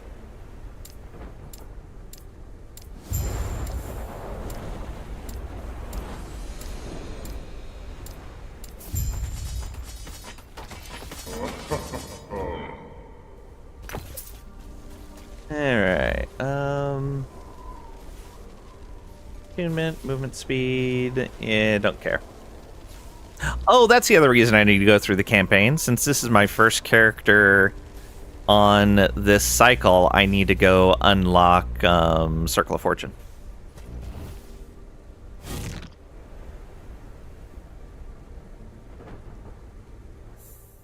I almost forgot about that. Okay, and I do need to pop back over here and turn in quest for this guy.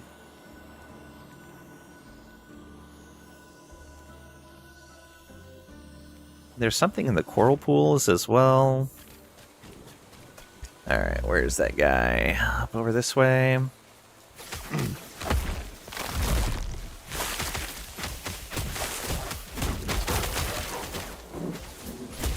I'm just going to kind of run through this.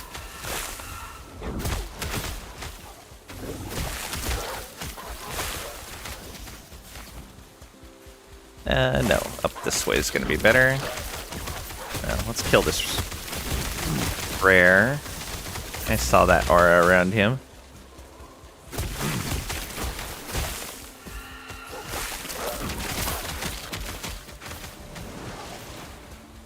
Zoom!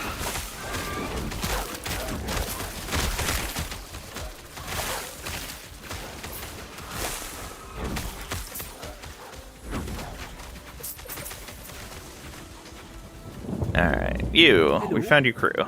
Sorry about that.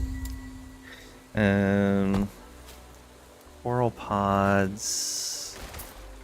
To shell with it. What is that quest? Find that. Oh, right, the trader. I forgot about him. Goodbye. Okay, let's head up that way. I might as well do that quest too.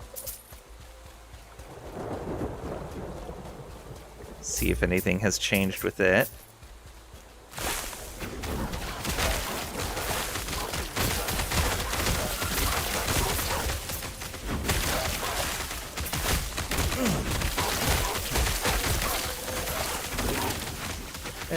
Don't care about that belt.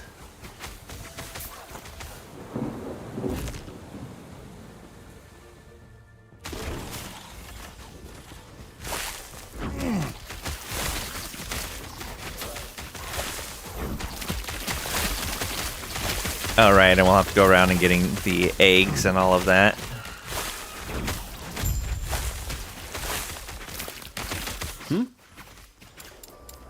Farewell. Need, yeah, crab eggs.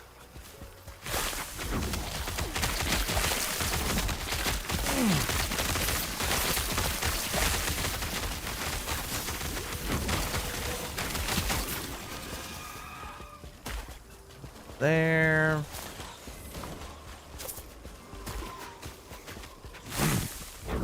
Three of them right there. That's a good find. Only need two more.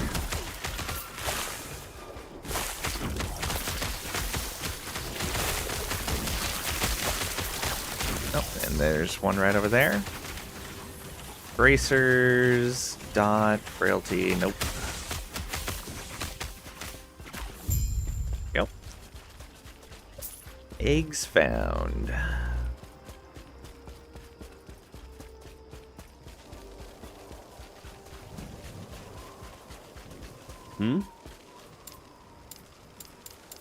Farewell. Alright. That's another thing I really like, is the ability to kind of pop wherever you want, that you have a waypoint. I need that from anywhere on any map. It's a really good quality of life. Maybe it wouldn't be good for the game. Someone wanted to check last Epoch, and first thing they saw was some ugly Voxy bear running around. That's fair.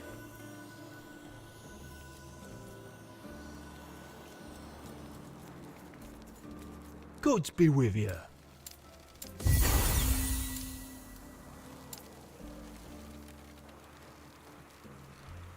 Let's grab that barbed assault. Then we'll come back and get another point in the Thorn Barrage. I'm not sure if we're going to go Vile Bramble or just Floral Ascendance. I guess they did die in Lagan, so maybe we give them a little bit more health. Because once we get into Monoliths, there's going to be more damage coming through. So maybe we go 1, 2, 3, 4. That'd be reasonable. Good boy.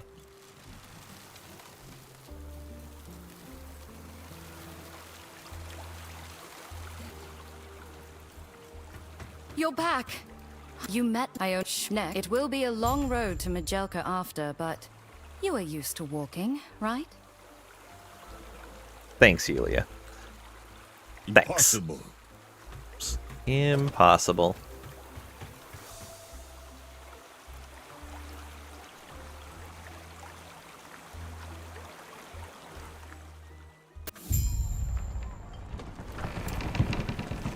Wonder if there'd be a way to indicate that it was a legacy How did you enjoy the trip? MTX. Glad to hear. I do not. I do good. Only it's the they follow a caste system. There you are. Behind you also is a shrine. There you are. Alright, that's 2 quests. There's one more to grab. I should actually store some items. All of these, just throw them in the chest for now. How'd this end up? Vitality, movement speed, Tier 6 resistances. Guess it's good movement speed. 6 vitality ends up as better health than what we had on there. Yeah, I guess that's better. Put that away. Halvars can go in here. Probably make a tab for set items at some point. Let's break down these items. That's Gathering Storm and percent health. Sure. That's Tornado. Hey, you got 2 of the Tornado Shards. That's Summon Skeleton. Let's go. Got 1 of them. That's... Yeah, those are the 2 personal items. There we go. Now we don't need to collect those again if we ever need them. No There's the last quest. And out to the crossroads.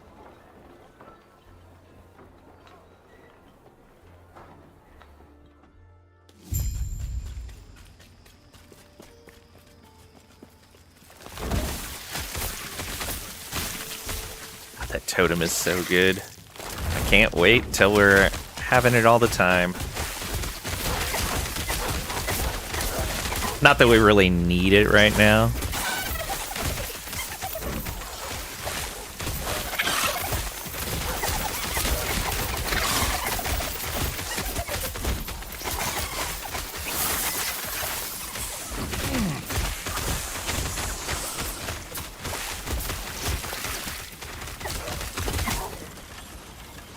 Lightning resist and fizz resist.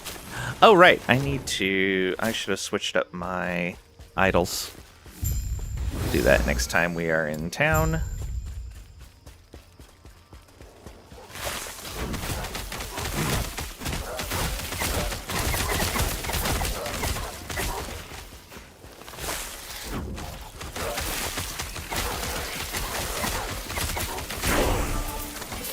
Nice. Level 54. We were going for, yeah, cast speed.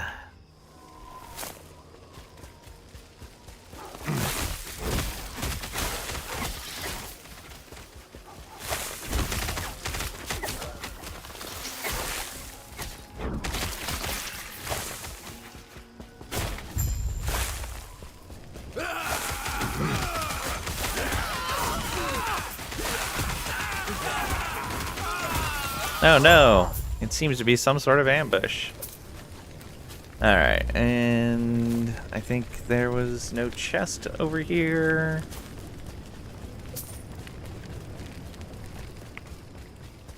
Yeah, no chest. Back we go.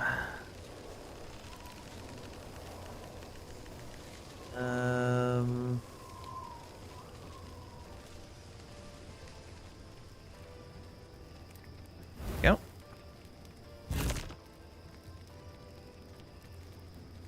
Like, I know it's on the coast right here.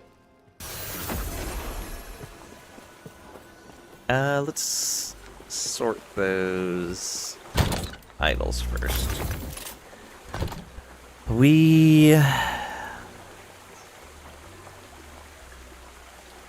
Let's take away that. And we're still 13% over. So we could take that. And then, let's see here, that's percent health. That's percent health. That's fire resist that can go. That's percent health. This is poison resist, but more than we need to take. That's fizz.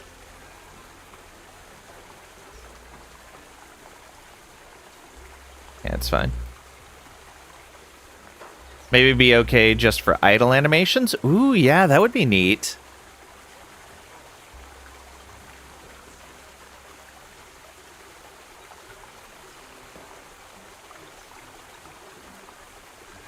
Alright, that opens up a decent amount of idle space for us. Question is, what can we slot into there? These are all resistance idols, I'm pretty sure.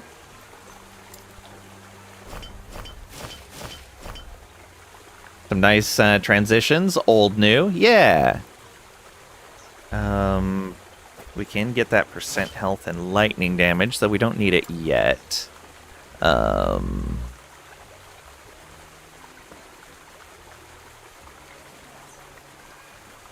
Aspect of the shark and boar duration.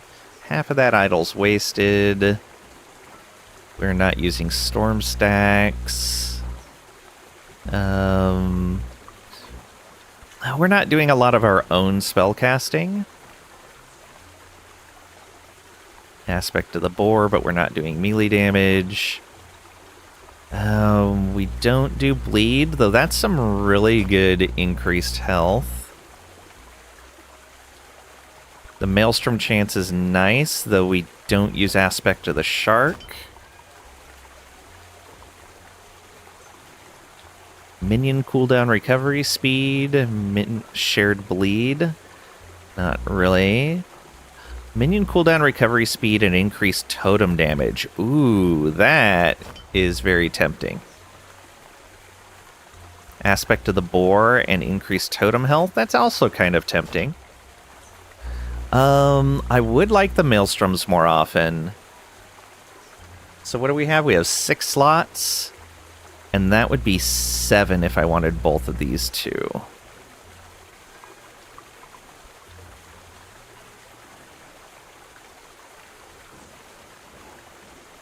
I don't think I really need the aspect of the boar duration. What could I... Oh, I could ditch this fire resistance, I think. Not quite. You know, it's fine. Fire resist can go a little tiny bit under. I'm okay with that. Yeah, 3% under is alright. Although...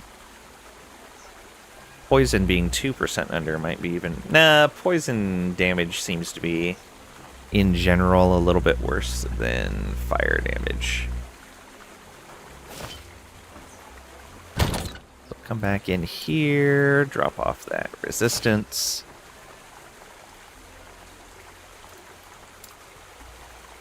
So, now to make these fit. We do this, and that. Oh, but how do we do this other one? I guess we can do this, and that, and that. There we go. Blammo. So now we have... Oh, no, I didn't. Actually, maybe we don't need this. I think the totem health is fine. Let's get more Maelstrom. So, Maelstrom is now a 31% chance to cast every 3 seconds. That's not too bad. Then we have increased minion cooldown recovery. We have some totem damage. Yeah, we could have dumped a bunch of life in there, but I want to mess with some of these primalist idols. And we'll keep these over here to remind us we may want to use them.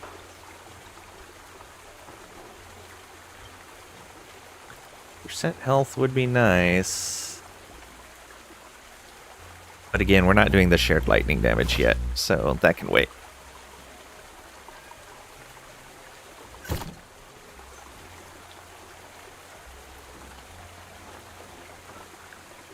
Oh, for the transition from old to new, it would be neat if it did like the old Altered Beast transformation thing, where the old one blinks, and as it's blinking, the new image kind of comes blinking in over it until they've swapped. That would be really neat.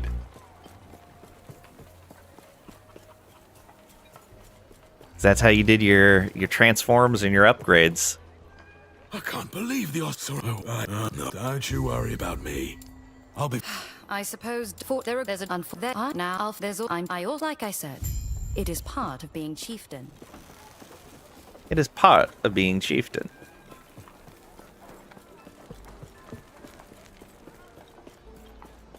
Hello.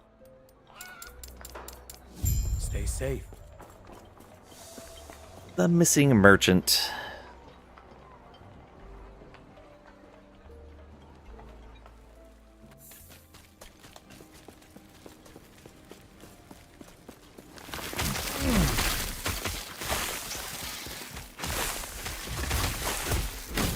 Back into poison again.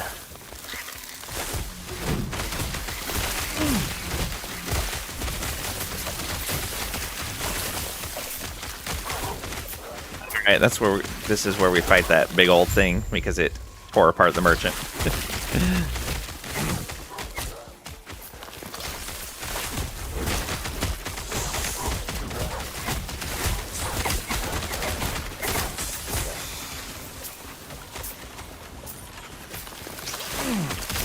Poor merchant. What could have done this?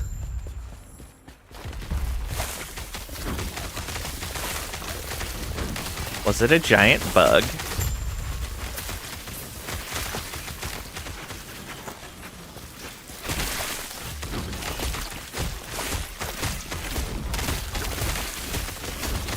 And then there's another one like it's no big deal.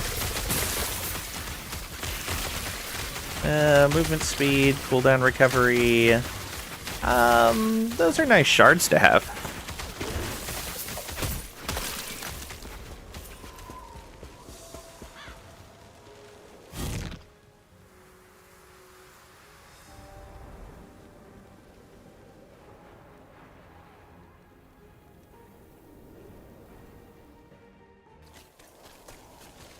Okay. Oh, good. Harbinger victim there. It's been a while.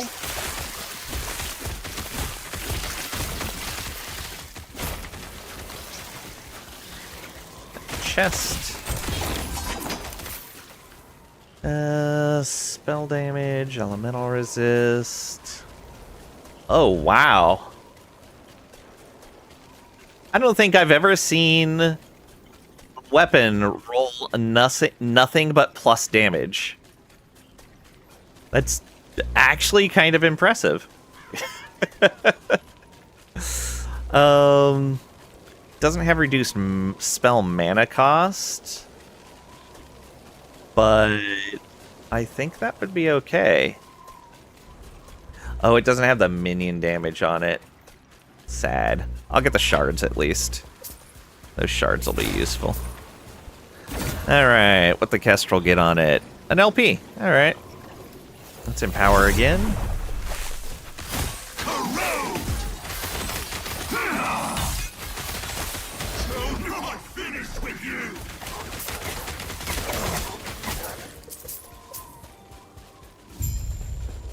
Oh no, the gate's closed. Luckily, there's a whole nother path around. They did not plan their gate very well.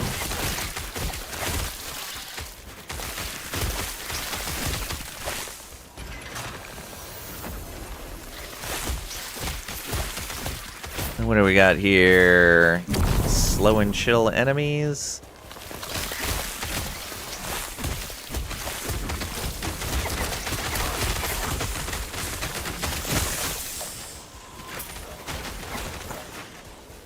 Let's go this way.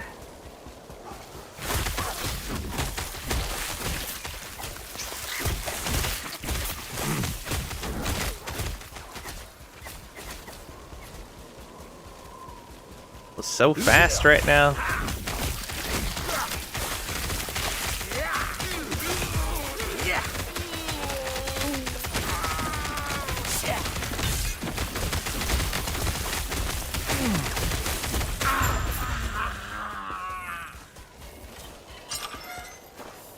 Thank you for the assist there. I can't complain about that offer. You ready to head out then? The Scalebane were never meant And to there's be an common. imprisoned mage there. Scalebane use these to stage ambushes on people and trader caravans. Makes me sick to see them exploit our people like this.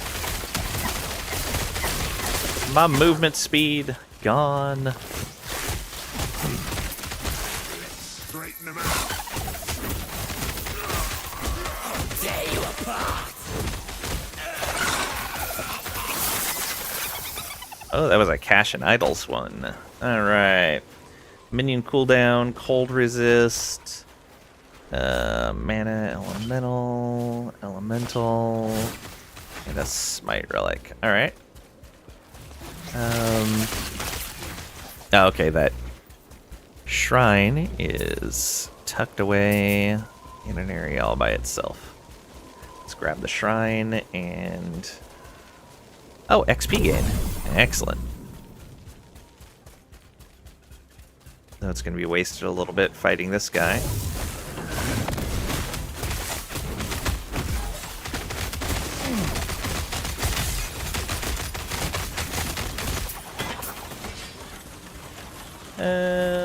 Haste with traversal. Meh.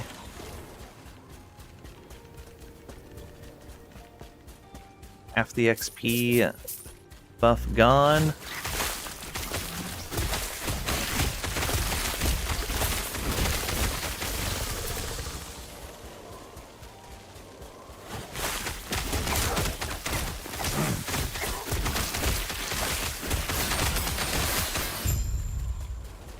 Sure, we'll duck into here. These tombs supposedly hold untold levels of wealth.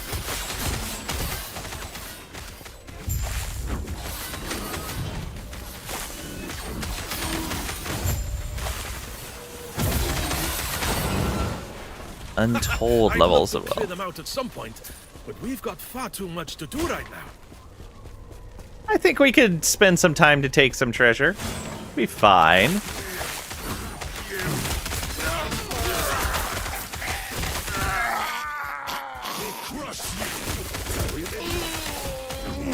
can't touch me. Like you. Oh, what dropped here? Dreamthorn, of course.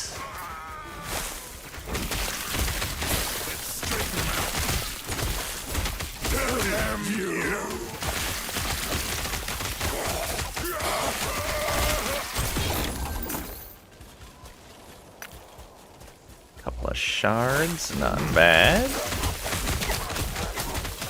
You can't run from us.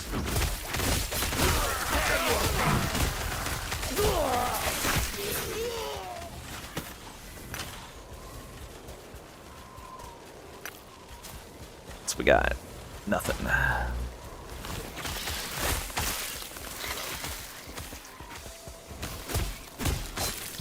Upper District.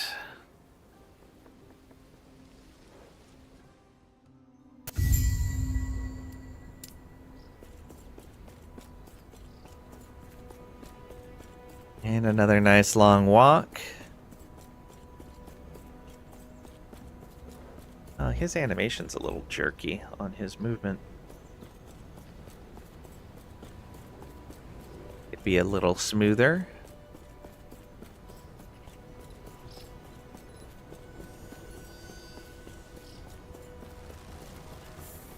Too long have we all been bound by the chains of fate.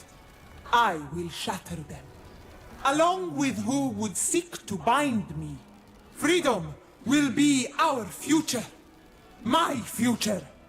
At any cost.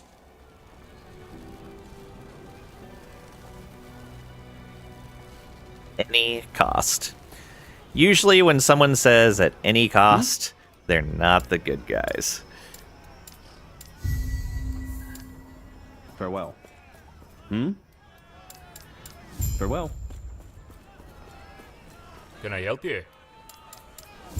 Stay safe, traveler. Yes? You... No one is permitted inside the temple. The temple is closed. The temple is I don't want to closed. see you here again. Farewell. Was Then it just you. me, or was that speech? If we're you, I am not sure if we can trust this friend of yours, but I trust you. I overheard your What? There's some good conversations in here. It's well within your. But absolutely. But we'll save all that for an actual story playthrough at some point. Dispose of the fancy a little extra one. Bring me his head, of course. I'll be around here when the job's done. Alright. Dreamthorn can go away. Idols. That's resistance. And a class idol. And then shards. Yeah, we don't have much in the way of those. Get frost wall. Ah, didn't get frost wall. What do we got here? Yeah, we're low on all of those. Oof, that was a terrible draw from that. Frenzy totem. We'll try for that. Nice. Smite. Always good to have some of those. And Tempest Strike. Nope, failed.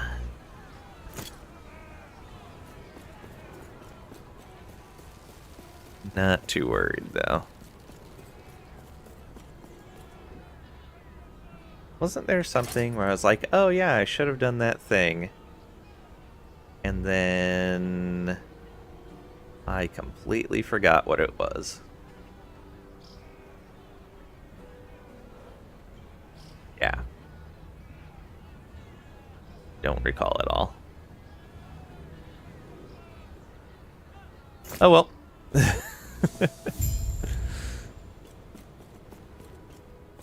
Before we go any further, you will find both the bazaar and observatory nearby. Keep in mind, picking one ally is the same as shunning another. While you're allied with one, you won't be accepted into the other until you... Ah, hello. Game server will shut down in 20 minutes for maintenance. Care to change your fortune with a prophecy from the stars? Don't tell me. I can see it now. Yeah, so we'll be ending a little bit early. Zarek asked you to meet with the Circle of... I would love my name if you, with our knowledge of the stars. Join the Circle of Fortune. Prophecies and use their guidance to discover treasure where others would find Huzzah. gold. What do you say? Do you wish to have fate on your side? We have a whole 109 favor.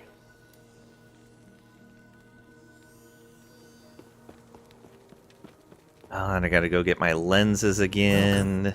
Prophet, go to once. Speak with Galila if you wish to gain a prophecy. Let's see. Can I even afford any of these right now? Probably not.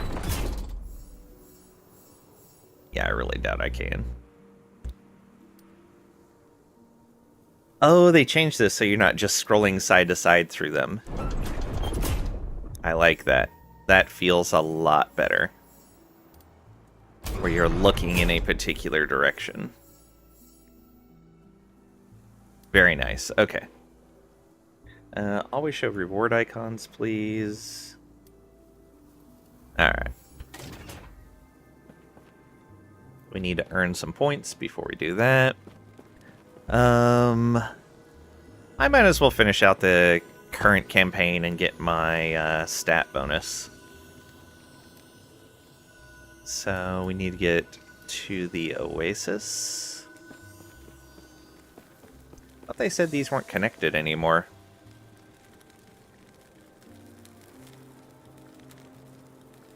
So that you couldn't get ahead in the campaign.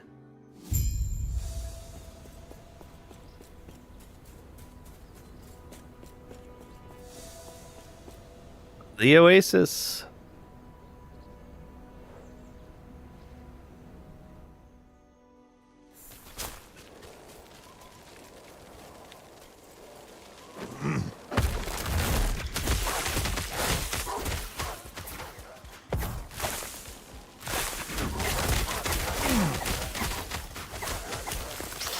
Oh, there's an imprisoned mage up here.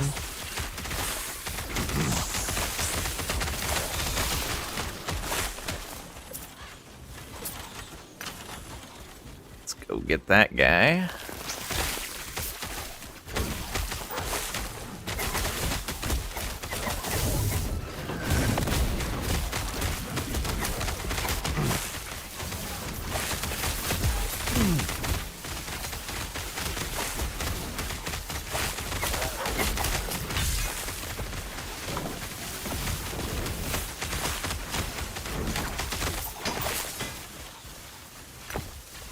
What do we got? Minion damage, minions teleported. It's only a tier 2. There's a shrine up here too. Summons an allied ice beetle. I'll take it. Got a little ways to go with no mobs, but that's fine.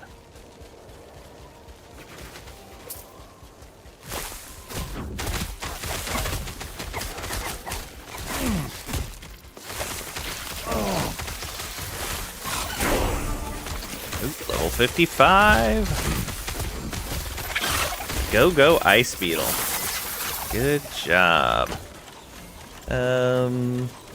Block chance, all resists, damage taken on block.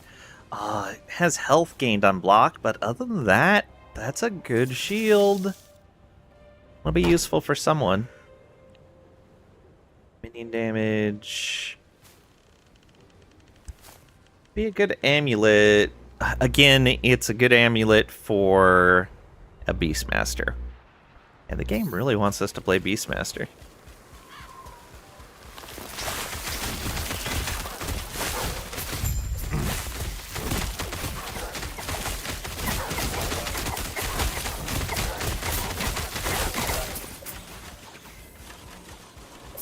And there's a Harbinger victim as well.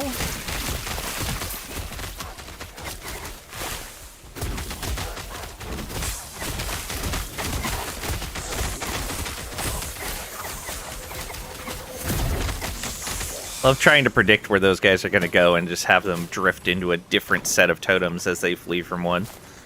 Attunement and shred, no thanks.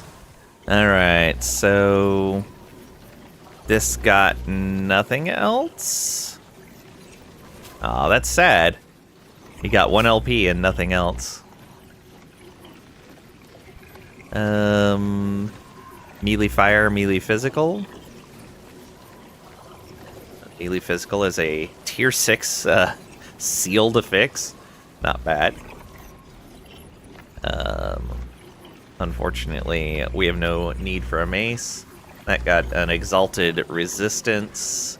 That got an exalted increased stun chance. Wow. Kinda garbage. You have an axe, you can always get ahead in the campaign. Well, come on in, Isolde. Hope you're doing well today.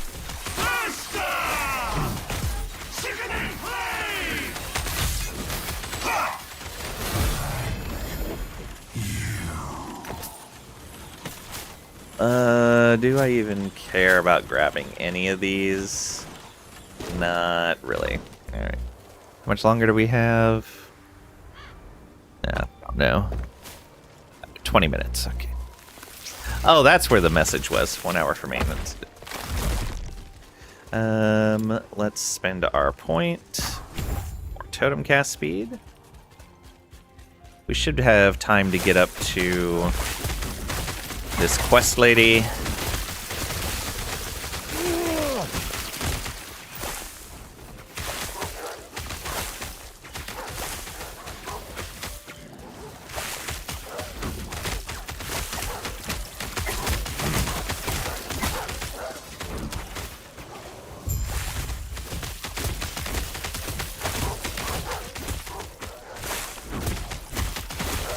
Oh, no, it's the the big spine hunter, the spine hunter alpha. We gotta fight right in here.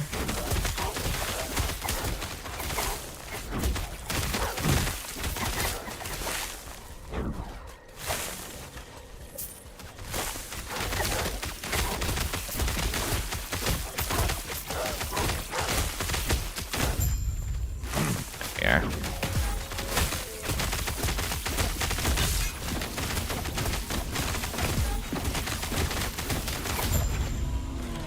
We got to 4 stacks of Maelstrom.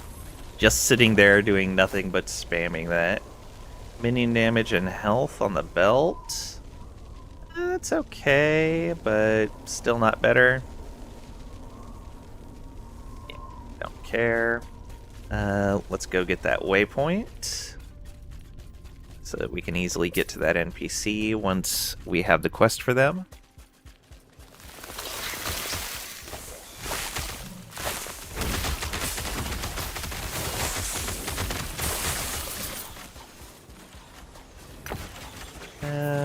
attunement, health, poison resist, meh.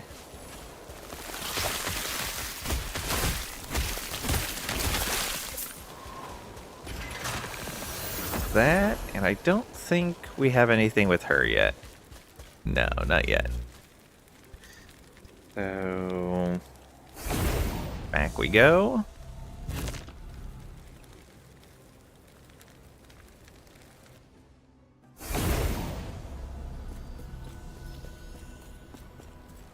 Fancy a little extra work? Bring me his head, of course. I'll be around here when the job's done. You.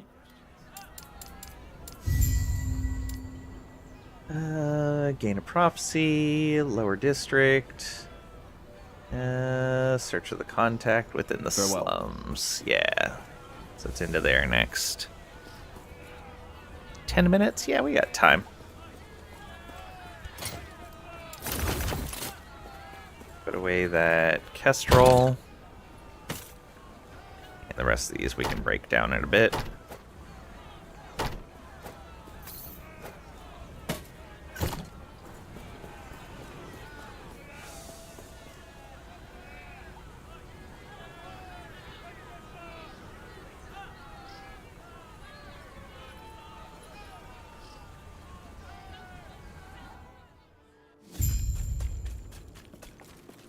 Yeah, we should be able to make it through here. I'll tear you apart. You're not going anywhere. I'm not going anywhere.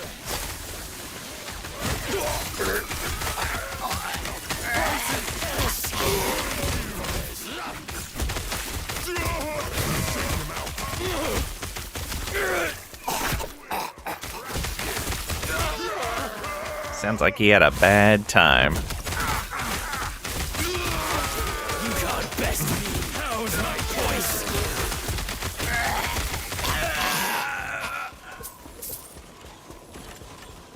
Yeah, we're getting up to 4 stacks now. That's not bad. We boost the duration now. We might be able to get to 6. Yeah, that second idol definitely did us some good.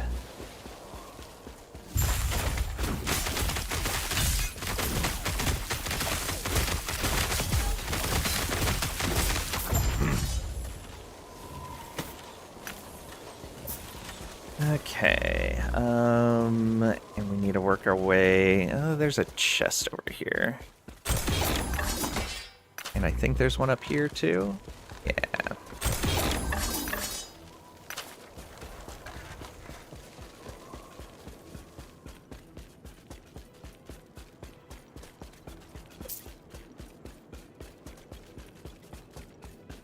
Go along the bottom here. Fight the little mini boss guy.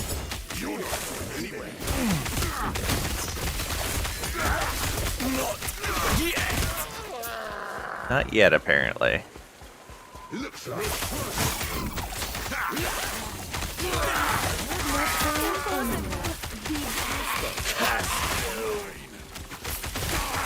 Glad the loot lizard went that way.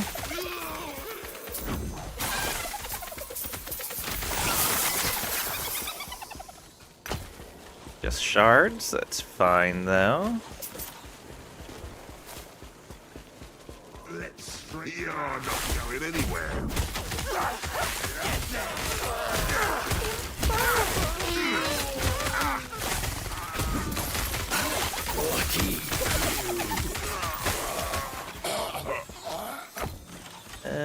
Ring, nope, that's fine.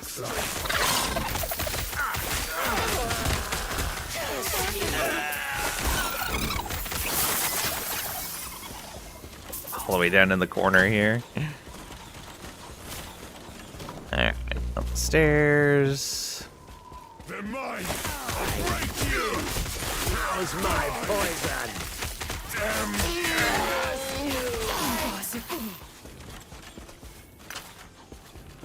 Oh, another Harbinger victim.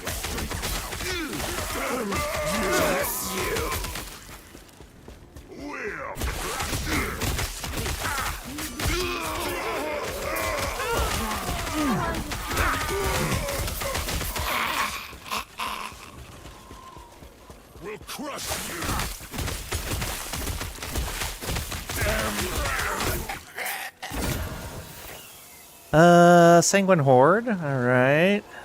Shield, that's not that great. Helmet, that's not that great. I'm just gonna challenge them.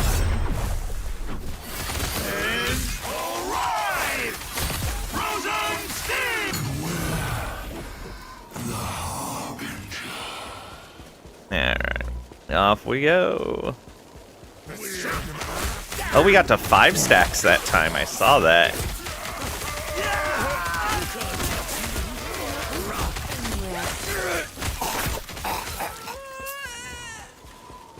You're not going anywhere.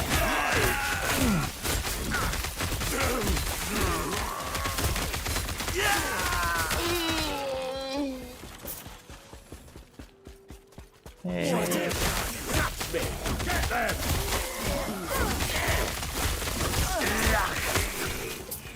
What do you got? Physical resistance idol? Got it.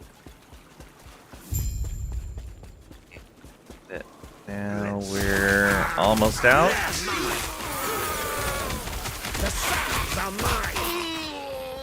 Summon Spriggan has got an extra point. Ooh, Glyph of Despair, very nice.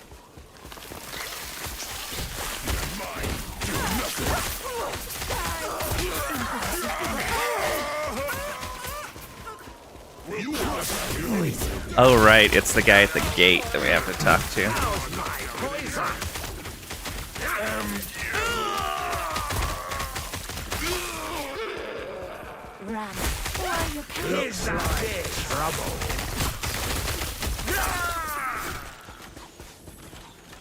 Take some shards.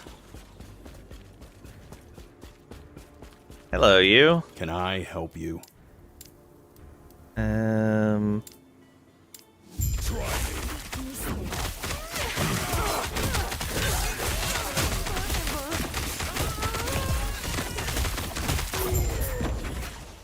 Only got to 3 Maelstrom that time.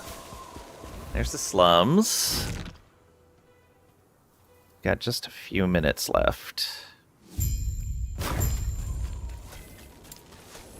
Alright, let's put another point into Thorn Barrage. That's capped out now. Got a waypoint.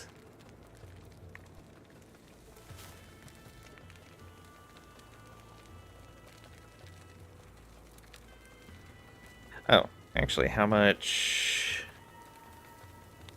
We should have enough to go get a prophecy. Let's get a prophecy, and then we're done for the day, I think. Since the servers are going down for maintenance.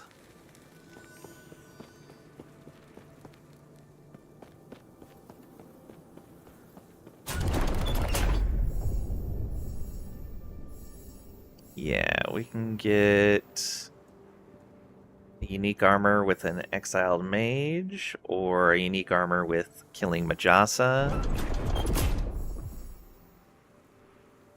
11 affix shards for killing exiled mage, repeatable 3 times.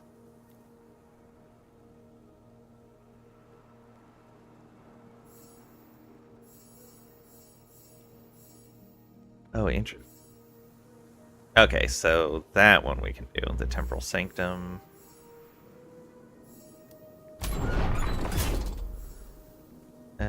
We can get rare bone amulets for killing Jura.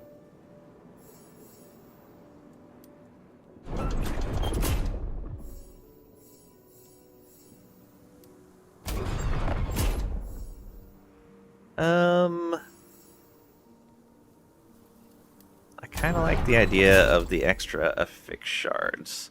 Let's do it.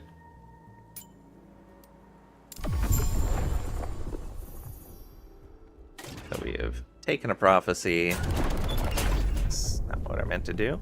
Hello Talk again. to you. How may I aid? We can see our prophecies now. We can get rid of the prophecy if we don't want it anymore, because you have a limited amount, even though it's a lot. Get 10% increased favor gain from rank. And 45% chance for Runes of Ascendance to be preserved when used on an item that requires at least Circle of Fortune rank 1. So do need to be careful about that.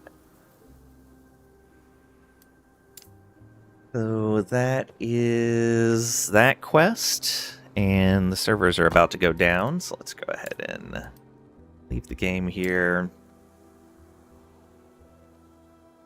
And we'll find someone to raid. I'm not going to try to raid in category. I'm just going to raid somebody on my follow list.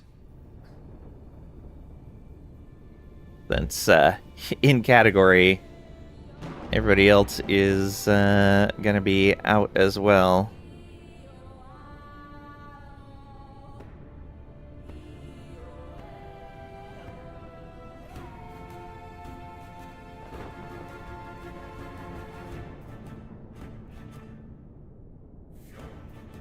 We haven't raided Jess in a long time. Let's go visit Jess.